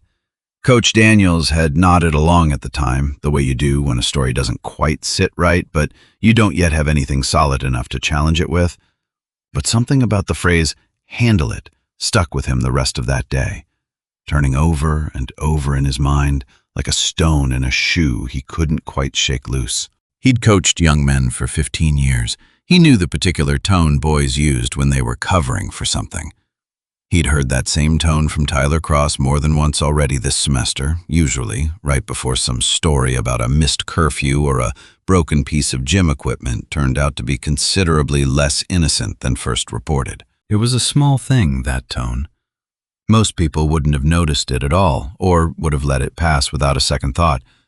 But 15 years of reading young men before a fight had taught Coach Daniels to trust the small things more than the loud ones. That afternoon, he pulled Tyler aside after practice, ostensibly to discuss his footwork, though footwork was the furthest thing from his mind. "Heard there was some trouble out by the bonfire this weekend," he said, watching Tyler's face carefully. Tyler shrugged, wiping sweat from his brow with a towel, not quite meeting his coach's eyes. "Nothing big," he said. "Some girl got out of hand. We handled it." "Handled it? How?" Coach Daniels asked. "Just, calmed her down. Nothing serious." Coach Daniels studied him a moment longer, the same way he studied a fighter's stance before deciding whether the confidence in front of him was real or simply well-rehearsed. He said slowly, "I've been coaching a long time, Tyler. I can usually tell when a story's been trimmed down to make somebody look better than they behaved." Tyler's jaw tightened just slightly. "I'm not lying, Coach." "Didn't say you were," Daniels replied evenly. "Just said stories get trimmed sometimes. Might want to think about that next time you're telling one."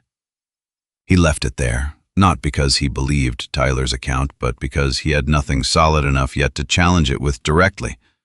Still, that conversation lingered with him the rest of the week, mixing uneasily with the memory of a young woman's perfect, effortless footwork on the quad, and 2 faint letters stitched into the lining of an old pair of gloves. Something was not adding up about Grace Whitfield, and something was not adding up about Tyler Cross either. Coach Daniels had spent his whole career learning to trust his instincts in the ring. He decided quietly to start trusting them outside of it, too. He didn't know yet how soon those instincts would prove exactly right. Neither Ruth nor Grace knew it yet, but their 2 decisions, one about a hidden video, one about an old promise, finally reaching its limit, were about to collide with a truth neither of them could have predicted. A truth that had been waiting patiently, folded quietly inside an old notebook by Earl Whitfield's bedside for exactly the right moment to finally be told. That moment was closer than any of them realized. Before we close this part of the story, it's worth sitting with something for a moment. Cruelty rarely announces itself as cruelty. It almost always arrives wearing the costume of a joke, a prank, a bit of harmless fun that got a little out of hand. That's how it convinces good people to stand by and watch. That's how it convinces even the person doing the harm that he hasn't really done anything wrong at all.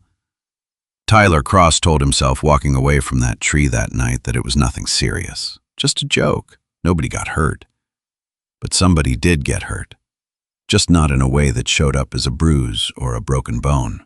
Dignity is a fragile thing, and once it's been taken from someone in front of a crowd, it takes a great deal of courage to get it back. Grace Whitfield found that courage in the smallest of places, in choosing silence over vengeance, in protecting an old man's heart over defending her own reputation, in trusting somewhere deep down that the truth has a way of surfacing eventually, even when it takes its time getting there. Ruth Calder found her own courage growing slowly, the way courage often does. Not in one grand decision, but in 100 small ones. In refusing to look away on that path through the trees. In keeping a piece of footage she wasn't yet sure what to do with, because some part of her understood that truth deserves to be protected even before you know exactly how to use it. And somewhere across town, a young man named Cody Baird carried a half-second of delayed laughter home with him that night, the beginning of a conscience finally waking up to what it had allowed to happen. None of these people knew yet how their choices would come together, but that is how real change usually happens in a community. Not through one dramatic act of heroism, but through many small, quiet decisions made by ordinary people who finally decide that watching is no longer enough. Earl Whitfield's surgery was now 8 days away. The letter from Ashford College still sat unanswered on the kitchen counter. And somewhere in a barn behind that farmhouse, an old wooden trunk held secrets that were about to matter more than anyone in Millbrook Hollow could yet imagine.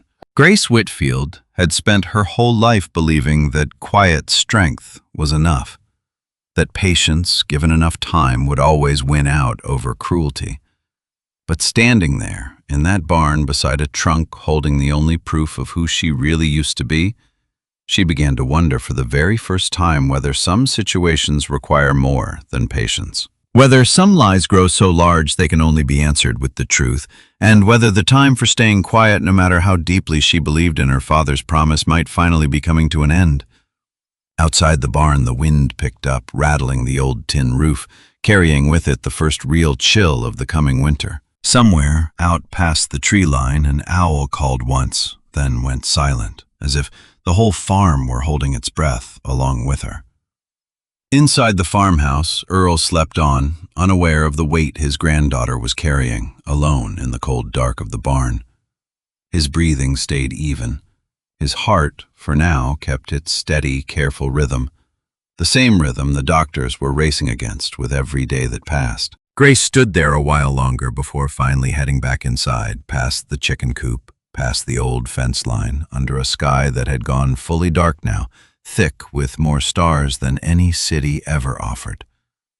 Somewhere across that same sky, in a dormitory room lit by a laptop screen, Tyler Cross was already rehearsing his story again, smoothing its edges, preparing for whatever questions might come next. He had no idea that a diner owner's phone, a coach's growing suspicion, and an old man's notebook were all quietly moving toward the exact same Monday. Neither did Grace. But some storms announce themselves slowly, gathering strength in silence long before anyone feels the first drop of rain. This one was almost ready to break. Every story reaches a point where waiting is no longer possible, where the truth held quiet for so long finally has to stand up and speak for itself. This is that part of the story. Let's begin where we left off. 8 days remained until Earl Whitfield's surgery. A cancellation letter still sat unanswered on the kitchen counter, and somewhere across town, 2 people were each carrying a piece of truth they hadn't yet found the courage to share. It was a Wednesday morning when everything finally started to move. Grace came downstairs to find Earl already sitting at the kitchen table, a cup of coffee in front of him gone cold, and a worn leather notebook resting under his folded hands. He looked up at her, and something in his face told her this conversation had been waiting a long time to happen. "Sit down, Gracie," he said quietly. "There's something I should have told you a long time ago." She sat across from him the way she had 1,000 mornings before, but this one felt different, heavier. The kind of morning a person remembers for the rest of their life. "You know, I loved your father," Earl began. "Loved him like my own son, even before he married your mother. But there's a part of his story I never told you. Partly because it was his to tell. Partly because I wasn't sure you were ready to hear it." Grace waited, hands wrapped around her own cup, saying nothing. "Your daddy served this country for 3 years before he ever set foot in a boxing gym," Earl said. "Enlisted right out of high school. Came home a different kind of quiet than the one he left with. The kind of quiet that comes from seeing things a young man shouldn't have to see." Grace felt something settle in her chest, a piece of her father she'd never known, sliding gently into place. "He never talked about it much," Earl continued. "But he came to me not long after he got back, said he needed somewhere to put everything he was carrying. I gave him a pair of gloves and told him the same thing my own father told me. Anger needs somewhere to go. Better it goes into leather than into people. He tapped the notebook gently. He wrote in here for years, long before you were born. Kept writing even after you came along, right up until his heart finally gave out. Earl's voice caught slightly. There's a page in here near the end where he wrote down exactly what he wanted for you. Not fame, not championships. He wrote that he hoped one day you'd use everything you learned to protect people who couldn't protect themselves. Said the whole point of strength was never about winning. It was about who you chose to stand beside. He slid the notebook across the table. Grace opened it with careful hands, the paper soft and worn from years of handling, and found the page Earl meant. Her father's handwriting slanted, and familiar words she read twice before she could speak again. He knew, she said quietly. About Tyler. About all of it. No, Earl said gently. He couldn't have known that. But he knew you, Gracie. Knew exactly the kind of woman you'd grow into. He wrote that page long before any of this happened because he trusted you'd need it someday. Grace closed the notebook slowly, holding it against her chest, the way she'd once held those old gloves in the barn. I've been trying so hard to keep quiet, she said. To protect you.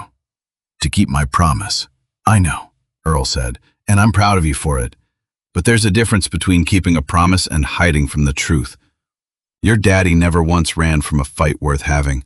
He just made sure every single time that he was fighting for the right reasons. He reached across the table and took her hand, his grip weaker than it used to be, but steady, all the same. 2 days ago, you asked me why I told you not to let anybody go through that trunk, he said. Truth is, I wasn't protecting a secret, Gracie. I was protecting a piece of your father and a piece of you until I thought the world was ready to see it. I think that time has come. Grace looked at her grandfather for a long moment, the weight of everything he'd just handed her settling somewhere deep and permanent. Why now? She asked quietly. Why tell me all this now, of all time? Earl was quiet for a moment, choosing his words, the careful way an old man chooses words he doesn't intend to waste. Because I watched you carry this whole burden alone for weeks, he said. Watched you protect me from worry. Protect this town from a truth it wasn't ready for. Protect a promise you made to a man who loved you enough to ask something hard of you. That's a lot of protecting for one young woman to carry by herself. He tapped the table gently with one finger. Your daddy didn't make you promise never to fight, Gracie. He made you promise never to fight out of anger. There's a difference, and I think it's time you let yourself see it clearly. Grace felt tears gather at the corners of her eyes, not from sadness exactly, but from the particular relief of finally being understood. I've been so afraid, she admitted. Afraid that if I said anything it would look like revenge, like I was just as bad as him. Telling the truth isn't revenge, Earl said firmly. Revenge is wanting somebody to hurt. Truth is just wanting people to see clearly. Those aren't the same thing no matter how similar they might feel in the moment. He picked up his cold coffee, took a sip anyway, grimacing slightly at the temperature. Your father used to say something else too, he added almost as an afterthought. Said the whole reason he came home from the service and put his energy into that ring instead of somewhere darker was because somebody finally told him the truth about himself when he desperately needed to hear it. Said sometimes the kindest thing you can do for a person is refuse to let their lie stand unchallenged. Grace thought about Tyler then, about the version of himself he'd built out of money and excuses and other people's silence. Maybe she thought speaking the truth wasn't just protection for herself. Maybe it was the only real chance Tyler Cross had of ever becoming something better than the version of himself his father's money had allowed him to be. They cut our contract over a lie, she said finally. The whole town thinks I started something I didn't start. Then it's time the whole town learned the truth, Earl said simply. Not for revenge, never for revenge, but because silence has already cost us enough. Later that morning, after Earl had gone to rest, Grace sat alone at the kitchen table, with the notebook still open in front of her, and read the page again, slower this time, letting her father's voice fill the quiet room the way it used to fill their small kitchen when she was young. He had written it years earlier, back when Grace was only 10 years old, long before any of this trouble had a shape or a name. "I hope she grows up gentle," he had written, "not soft. Gentle is different. Gentle is strength that has decided on purpose not to hurt anyone who doesn't need hurting. I hope somebody tries to test that gentleness someday, and I hope she proves them wrong about what it means." Grace read the line 3 times, feeling something in her chest loosen and tighten at once. Grief and comfort tangled together the way they so often are. She turned the page, curious now, and found a shorter entry beneath it, written in the same careful hand, dated only a few months before her father passed. "Earl tells me my heart isn't what it used to be either," he had written. "Funny thing thinking about that. I always figured strength was something you built. Turns out some of it just gets handed to you, quiet, from people who loved you before you knew how to say thank you for it. I hope Gracie learns that lesson faster than I did." She closed the notebook, gently held it against her chest for a moment, and allowed herself, for the first time in weeks, to simply cry. Not from fear, not from anger, just from missing a man who had somehow known, even from all those years away, exactly what his daughter would need to hear. Then she wiped her eyes, stood up, and went to find Earl, ready now to face whatever came next. That same afternoon, across town, Ruth Calder made a decision of her own. She'd spent the better part of a week wrestling with what to do about the footage sitting on her phone, torn between the safety of staying quiet and the discomfort of watching a young woman's reputation get quietly destroyed by a lie. In the end, it wasn't fear of the Cross family's bank that tipped the scale. It was a customer. An elderly woman named Constance Argyle, a regular at the diner for as long as Ruth could remember, had come in that morning, settled into her usual booth, and mentioned, almost in passing, how disappointed she was to hear about the trouble that Whitfield girl had caused up at the college. "Never would have guessed it," Constance said, shaking her head over her coffee. "Seemed like such a sweet, quiet thing." Ruth had stood behind the counter, coffee pot in hand, and felt something inside her finally snap into place. "She didn't cause any trouble, Constance," Ruth said, voice steady. "I was there. I saw exactly what happened, and it wasn't her fault. Not one bit of it." Constance blinked, surprised by the firmness in Ruth's voice. "What do you mean you were there?" Ruth set the coffee pot down, took a breath, and told her the truth for the very first time out loud. Word travels fast in a diner. By the time the lunch rush arrived, half the regulars had heard some version of Ruth's account, and for the first time since the rumors started, doubt began creeping into the story Tyler Cross had so carefully constructed. Ruth made one more decision that afternoon. She called the office of Ashford College's Dean of Student Affairs and requested a meeting, saying only that she had information relevant to a recent incident involving a student named Tyler Cross. Dean Harold Pruitt, more out of institutional caution than genuine concern, agreed to a formal hearing the following Monday, giving both sides a chance to present their account before any further action was taken regarding the farm's supplier contract. That gave everyone involved exactly 5 days to prepare for a meeting that would decide far more than a produce contract. It was decide whose truth this town was finally going to believe. News of the hearing spread quickly, the way news always does in a place this small. Coach Daniels heard about it from Dean Pruitt himself, who mentioned it casually in the hallway, still treating the whole matter as little more than an administrative inconvenience. But something about the word hearing settled uneasily in Coach Daniels' stomach. He thought about that conversation with Tyler after practice, about the phrase, "handle it," and the way Tyler's eyes had slid away from his when he said it. He thought about the flinch on the quad, the gloves in that barn, 2 letters stitched into worn leather that had been quietly haunting him for weeks now. That evening, Coach Daniels did something he probably should have done much sooner. He drove out to an old friend's house 2 counties over, a retired boxing journalist named Pete Kowalski, who had covered the amateur circuit for nearly 30 years before his knees finally gave out on him. "Pete," he said, settling into a worn recliner in Pete's cluttered living room, I need you to tell me everything you remember about a fighter called the Quiet Storm. Pete's eyebrows rose so high they nearly disappeared into his hairline. Now there's a name I haven't heard in a couple years, he said, leaning forward with the particular excitement of an old man given a reason to talk about his favorite subject again. Undefeated. Every single amateur bout. Never gave an interview, never showed her face outside the ring without a hood pulled up. Some folks thought it was all a gimmick, some kind of mystery marketing angle, but I saw her fight twice up close. That girl had something you can't teach. Instinct, patience. She'd let an opponent tire themselves out swinging at air, then finish it in 2 clean punches, calm as you please. Any idea what happened to her? Coach Daniels asked. She just vanished. Is that right? Pete nodded slowly. Word in the gyms was her father passed, heart trouble, I heard. She walked away not long after, right when offers for something bigger were starting to come in.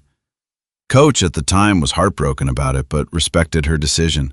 Never heard a name for her outside that ring nickname. Whole point of the mask, I suppose. Coach Daniels sat quiet for a long moment, pieces settling into place with a certainty that felt almost frightening. Pete, he said carefully, what if I told you I think she's living about 20 minutes from my house right now, working a farm with her grandfather? Pete's eyes went wide. I'd say you better be sure before you go saying something like that out loud. That kind of thing gets a young woman more attention than she probably wants. I know, Coach Daniels said, but there's a hearing on Monday that might need exactly that kind of certainty. He drove home that night, turning the whole conversation over in his mind, understanding now that whatever happened at that hearing, he had information that could change everything, and a responsibility to decide carefully how and when to use it. The night before the hearing, Grace drove into town and found Ruth sitting alone in the diner after closing the same way she had that first night after the bonfire. Couldn't sleep, Ruth admitted, sliding a cup of chamomile tea across the counter instead of her usual coffee. Figured you couldn't either. Grace wrapped her hands around the warm cup, grateful for something to hold on to. I keep thinking about what happens if they don't believe us, she said quietly. Even with the video, people believe what's easy to believe, Ruth. And easy in this town usually has the cross name attached to it. Ruth reached across the counter and took her hand. Let me tell you something my mother used to say, she said. She used to tell me that the truth doesn't need everybody to believe it right away. It just needs enough people willing to say it out loud so it has somewhere to stand while the rest of the world catches up. Grace managed a small, tired smile. Your mother sounds like she was a wise woman. She was stubborn, Ruth said, laughing softly, which in this town turns out to be pretty close to the same thing. They sat together a while longer, 2 women who'd met as strangers only weeks before, now bound together by something neither of them had asked for, but both had chosen to stand inside of anyway. Thank you, Grace said eventually, for not looking away that night. On the path. You could have kept walking. Ruth shook her head firmly. I thought about it for about half a second. Then I thought about the person I'd have to look at in the mirror every morning after that. Wasn't a hard choice once I framed it that way. Grace nodded slowly, understanding something clearly in that moment about courage. That it rarely feels brave while you're living it. It usually just feels like refusing to accept the easier, uglier option sitting right in front of you. She drove home late that night under a sky heavy with the first snow clouds of the season, feeling for the first time in weeks something close to steady ground beneath her.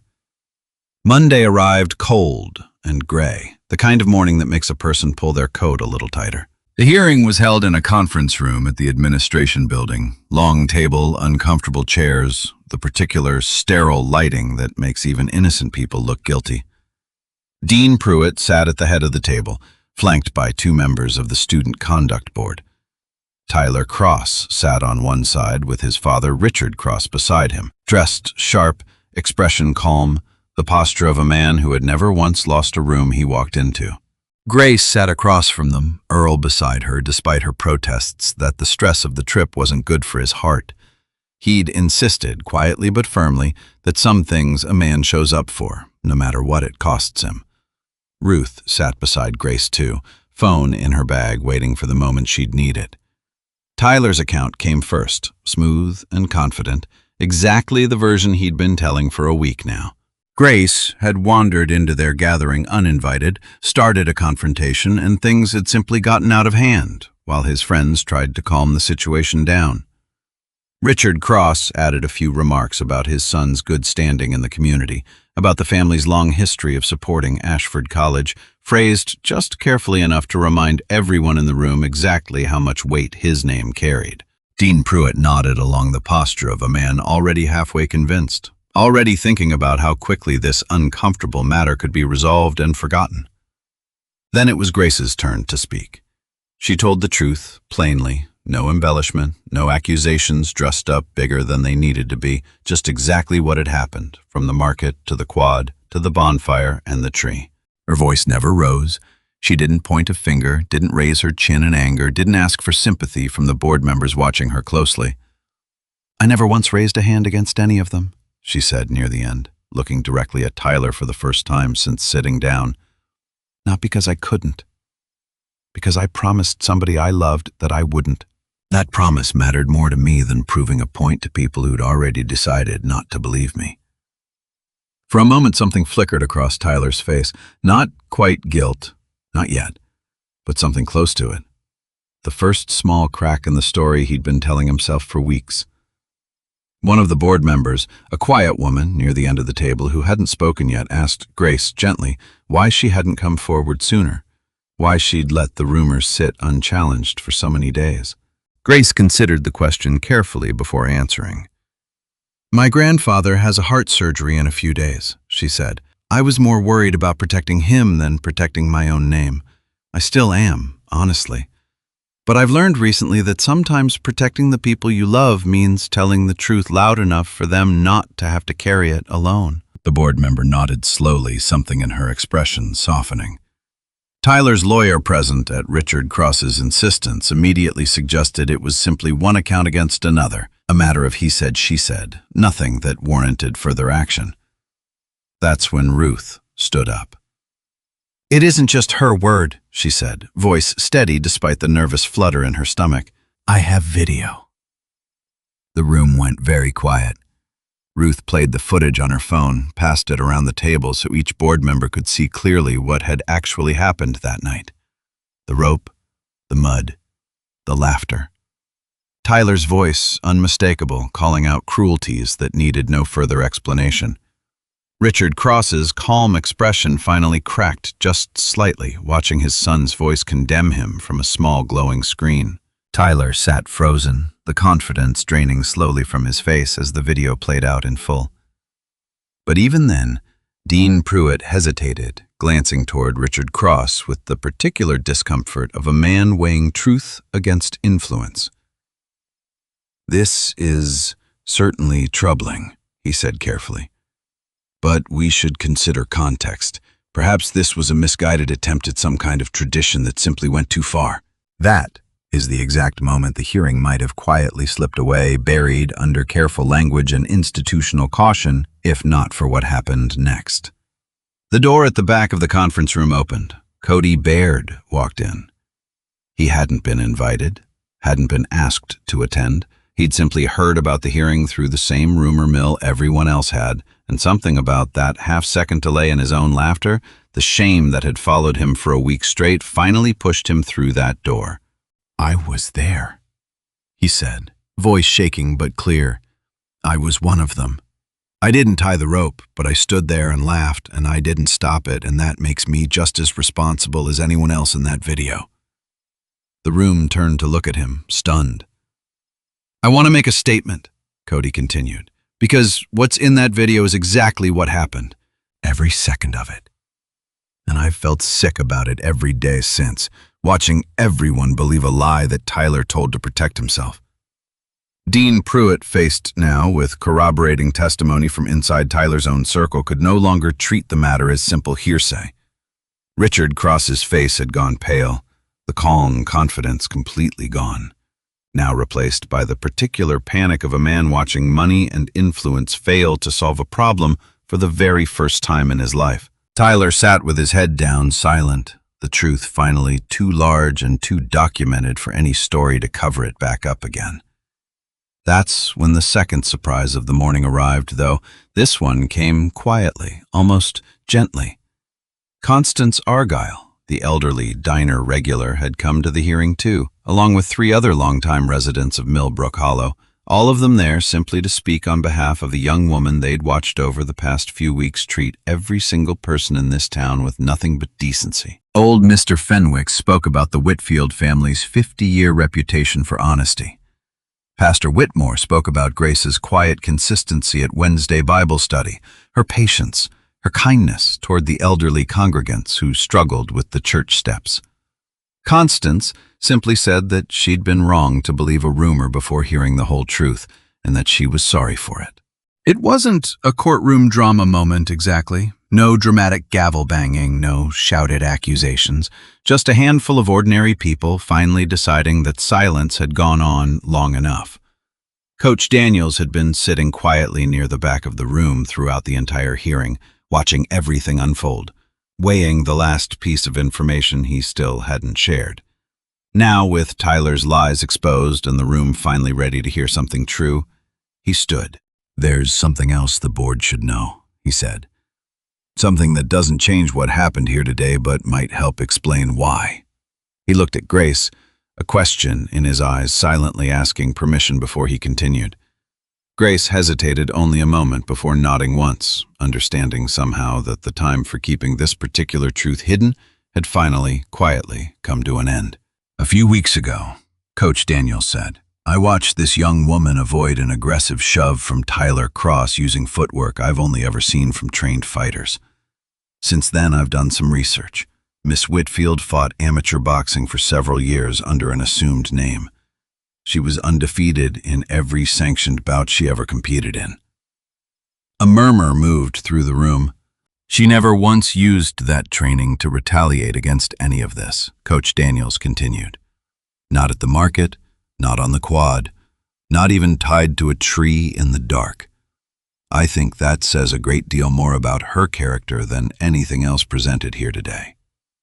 Grace felt her cheeks flush, unused to this particular kind of attention, but she didn't deny it. There was no point anymore in denying what had simply become the truth, finally standing where it belonged.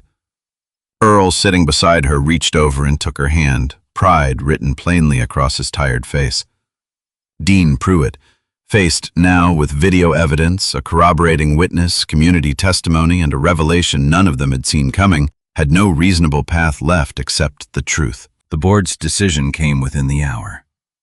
Tyler Cross was suspended from Ashford College for the remainder of the academic year, with formal disciplinary action noted permanently on his record.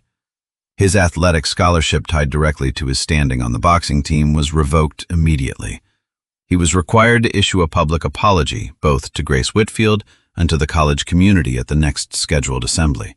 Richard Cross, faced with the very real possibility of a lawsuit and the kind of public embarrassment money couldn't quietly erase this time, made a decision of his own that afternoon. He approached Ruth privately after the hearing concluded, an expression on his face that mixed genuine shame with the practiced calculation of a man used to managing damage.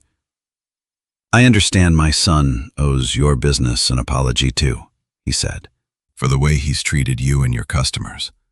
I'd like to offer something more than words. A grant through our family foundation to help renovate your diner. No strings attached. It's simply the right thing to do." Ruth considered him for a long moment. "I'll accept help for the diner," she said finally, "because my mother built that place for this whole town, not just for me. But you should know something, Mr. Cross. The right thing to do isn't a check. It's teaching your son that people matter more than whatever he can get away with." Richard Cross had no response for that. He simply nodded, quiet in a way that suggested perhaps for the first time something in him had actually heard it. The farm's contract with Ashford College was reinstated that same week, along with a formal letter of apology from Dean Pruitt himself. But the reinstated contract was, in truth, the smallest part of what changed that day. The public assembly took place the following Friday, held in the same auditorium where Tyler had once accepted an award, for his undefeated first semester on the boxing team. Grace almost didn't attend. Part of her wanted the whole ordeal simply to end quietly, without another moment spent in front of a crowd that had, until recently, been so willing to believe the worst about her. But Earl encouraged her to go, not for herself, he said, but because sometimes a community needs to witness an ending as clearly as it witnessed the trouble in the first place. She sat near the back, Ruth on one side, Earl on the other, watching as Tyler Cross walked slowly to the podium, a version of himself, far smaller and quieter than the one who had smirked over an apple crate just weeks before. He read from a paper his father's lawyer had almost certainly helped draft, stiff and formal at first, apologizing for conduct unbecoming of an Ashford student. Then, partway through, he stopped reading. He looked up, found Grace's face in the crowd, and set the paper down. "I'm not going to read the rest of this," he said, voice unsteady, "because it doesn't sound like me. It sounds like something written to make everybody feel better and move on quickly." The auditorium went very still. "I did something cruel to somebody who never once did anything to deserve it," Tyler continued. "And the only reason I'm standing here admitting it is because I got caught. That's the truth, and I think you all deserve the truth more than you deserve a nice speech." He looked directly at Grace. "I'm sorry," he said simply. "I don't expect you to accept it. I wouldn't in your position, but I am sorry, and I'm going to spend a long time figuring out how to actually mean that instead of just saying it." It wasn't a perfect apology. Grace didn't feel any sudden rush of forgiveness listening to it, and she didn't owe him one either. But it was, she thought, watching him step down from that podium, the first honest thing she'd ever heard him say. Sometimes that is the most anyone can offer at the start of becoming someone better. Not immediate transformation, just the first honest sentence spoken out loud in front of people who have every right to expect more. Word of the hearing spread through Millbrook Hollow within hours, and this time the truth traveled just as fast as the lie once had. By that evening, the same Mrs. Halloway who had looked away from Grace outside the fabric shop stopped by the farmhouse with a pie, an unspoken apology carried in the crust, and the careful way she avoided meeting Grace's eyes for too long. The two men who had whispered outside the hardware store tipped their hats to her the next time she passed, an acknowledgement that needed no further words. Small towns are capable of great unfairness, but they are also capable, when given the chance, of correcting themselves with real sincerity. Millbrook Hollow, given that chance, took it. Earl's surgery took place 3 days later, exactly on schedule, in a hospital 2 counties over. Grace sat in the waiting room for 6 hours, the longest 6 hours of her entire life, holding her father's old notebook in her lap like a small anchor keeping her steady. When the surgeon finally came out tired but smiling and told her the procedure had gone exactly as hoped, Grace cried for the first time in longer than she could remember. Not from grief this time. From relief, so large it needed somewhere to go. Earl recovered slowly over the following weeks, color returning to his face day by day, strength returning to his hands as autumn gave way to the first frost of winter. He was back on the porch within 2 weeks, grumbling about his doctor's orders to take it easy, insisting he felt fine enough to help with the fence line, despite everyone telling him otherwise. Grace let him think he'd won that particular argument, though she made sure he never actually lifted anything heavier than his coffee cup. It was during that recovery, sitting together on the porch one crisp afternoon in early November, that the final piece of this story arrived, quiet and unexpected, the way the best surprises often do. A car pulled up the gravel drive and a woman in her 50s stepped out, introducing herself as Diane Marsh, Regional Director of the Amateur Boxing Federation. Grace, wary at first, invited her to sit, Earl watching curiously from his rocking chair. "I heard about what happened here," Diane said, settling into the offered seat. "Word travels in this sport, even about fighters who've stepped away from it." "I'm not here to ask you back into competition, Miss Whitfield. I understand that chapter is closed, and I respect that completely." She reached into her bag and pulled out a folder. "I'm here about something different. Our federation runs a community outreach program teaching boxing fundamentals to adults facing difficult circumstances. folks working through addiction recovery, veterans readjusting to civilian life, single parents looking for something steady to hold on to. We've been looking for someone to lead a new chapter of that program in this region.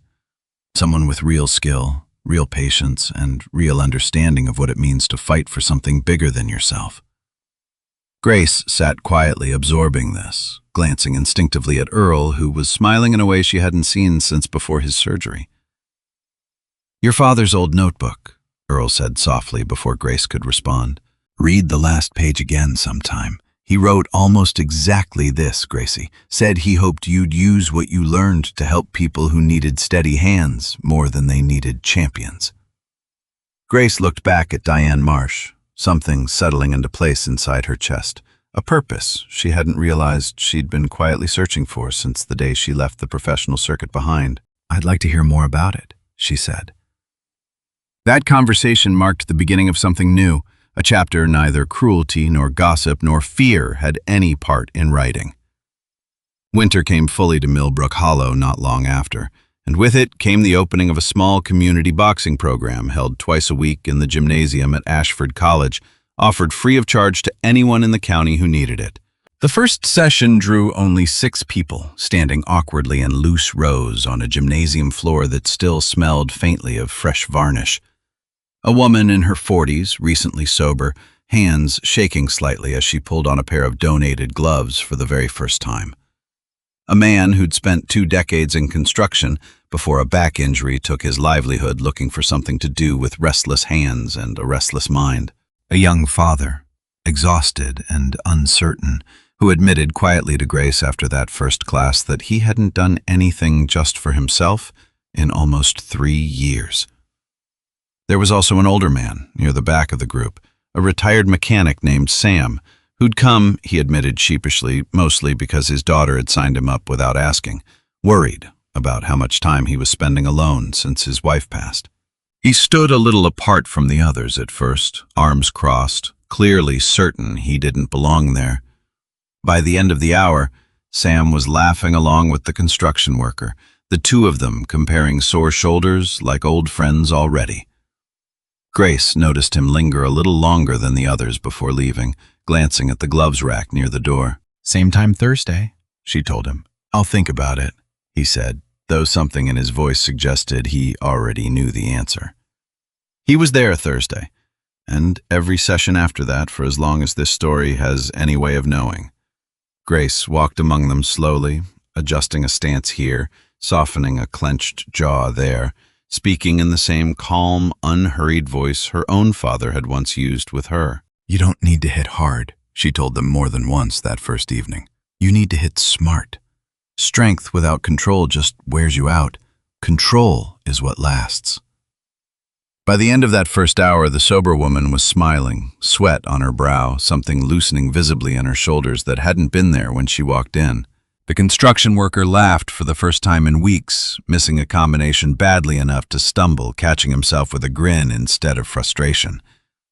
The young father left, promising he'd be back Thursday, already looking steadier than he had an hour before. Grace watched them go, one by one, out into the cold parking lot, and felt something settle inside her that she hadn't felt in a very long time.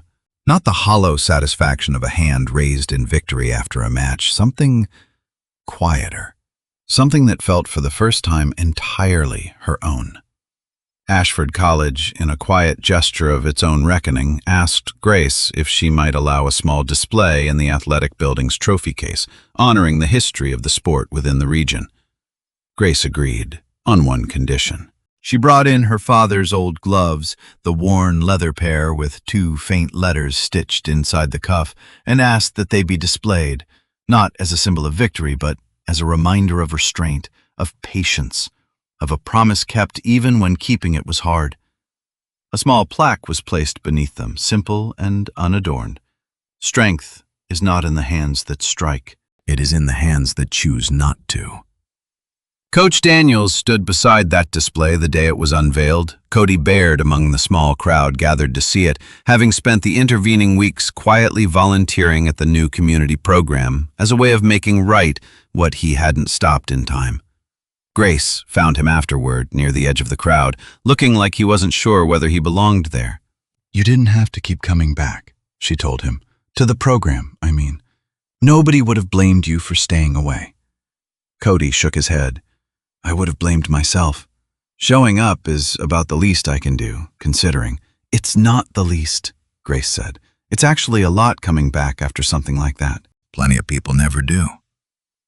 He didn't quite know what to say to that, so he simply nodded, and the two of them stood together a moment longer, watching the plaque catch the afternoon light. Tyler Cross was not there. He had left Millbrook Hollow entirely by then, transferred to a smaller school 2 states away, carrying with him a lesson far more valuable than anything his father's money had ever purchased for him. Some lessons, the hardest ones, only truly take root after the comfort of easy consequences has finally run out.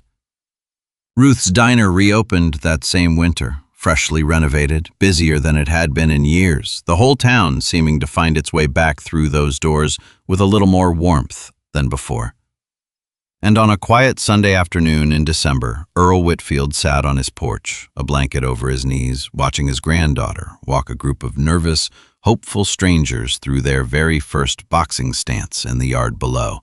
Her voice carried gently across the cold air, patient, steady, the voice of someone who had learned the hard way that real strength was never about being the loudest person in the room. It was about choosing, again and again, to stand quietly beside the people who needed you most. Earl watched her for a long while, breath visible in the cold, heart beating, steady and strong beneath his coat. For the first time in longer than he could remember, he thought about his old friend, gone too soon, about a promise kept across 2 generations, about a town that had in the end chosen to remember decency over rumor.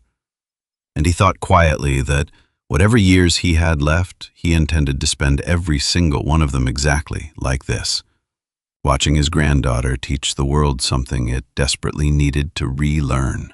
That gentleness is not weakness, that patience is not surrender, and that the quietest person in the room is sometimes carrying more strength and more grace than anyone around them ever bothered to notice. Before we let this story go, there's one more thing worth saying plainly. The world is full of people who look ordinary: farmers, waitresses, old men on porches, quiet young women with mud on their boots. We are quick to decide who deserves our respect based on how loud they are, how much money sits behind their name, how confident they seem walking into a room. But real character rarely announces itself. It shows up quietly in the choices nobody is watching, in a promise kept when breaking it would have been easier, in a kindness offered before anyone asks a single question in return, in the courage to finally say out loud what silence had been protecting for far too long. Millbrook Hollow learned that lesson the hard way, the way most towns do. It took a lie that traveled faster than the truth. It took an old man's failing heart and a diner owner's quiet courage and a coach willing to trust his instincts and a young man brave enough to admit his own shame out loud. It took all of that together before the town finally saw clearly what had been standing in front of them the whole time. A young woman who never once needed to prove how strong she was, because she already knew. And in the end, that knowing, quiet and unshaken, was the thing that changed everything. It changed a town's opinion of a stranger it barely knew. It changed a young man's understanding of consequence. It changed an old man's final years, giving him back a granddaughter who had come home not just to care for him, but to build something neither of them could have imagined that first foggy morning in September. And somewhere, in a gymnasium that used to belong only to trophies and titles, it changed the way a whole community understood the word strength. Not loud, not boastful, not measured in wins, just steady, patient, present. Exactly the way Grace Whitfield had been all along, from the very first day she pulled up that gravel drive with nothing but a duffel bag and a promise she intended to keep, and every single day after that, whether anyone in Millbrook Hollow happened to be watching or not.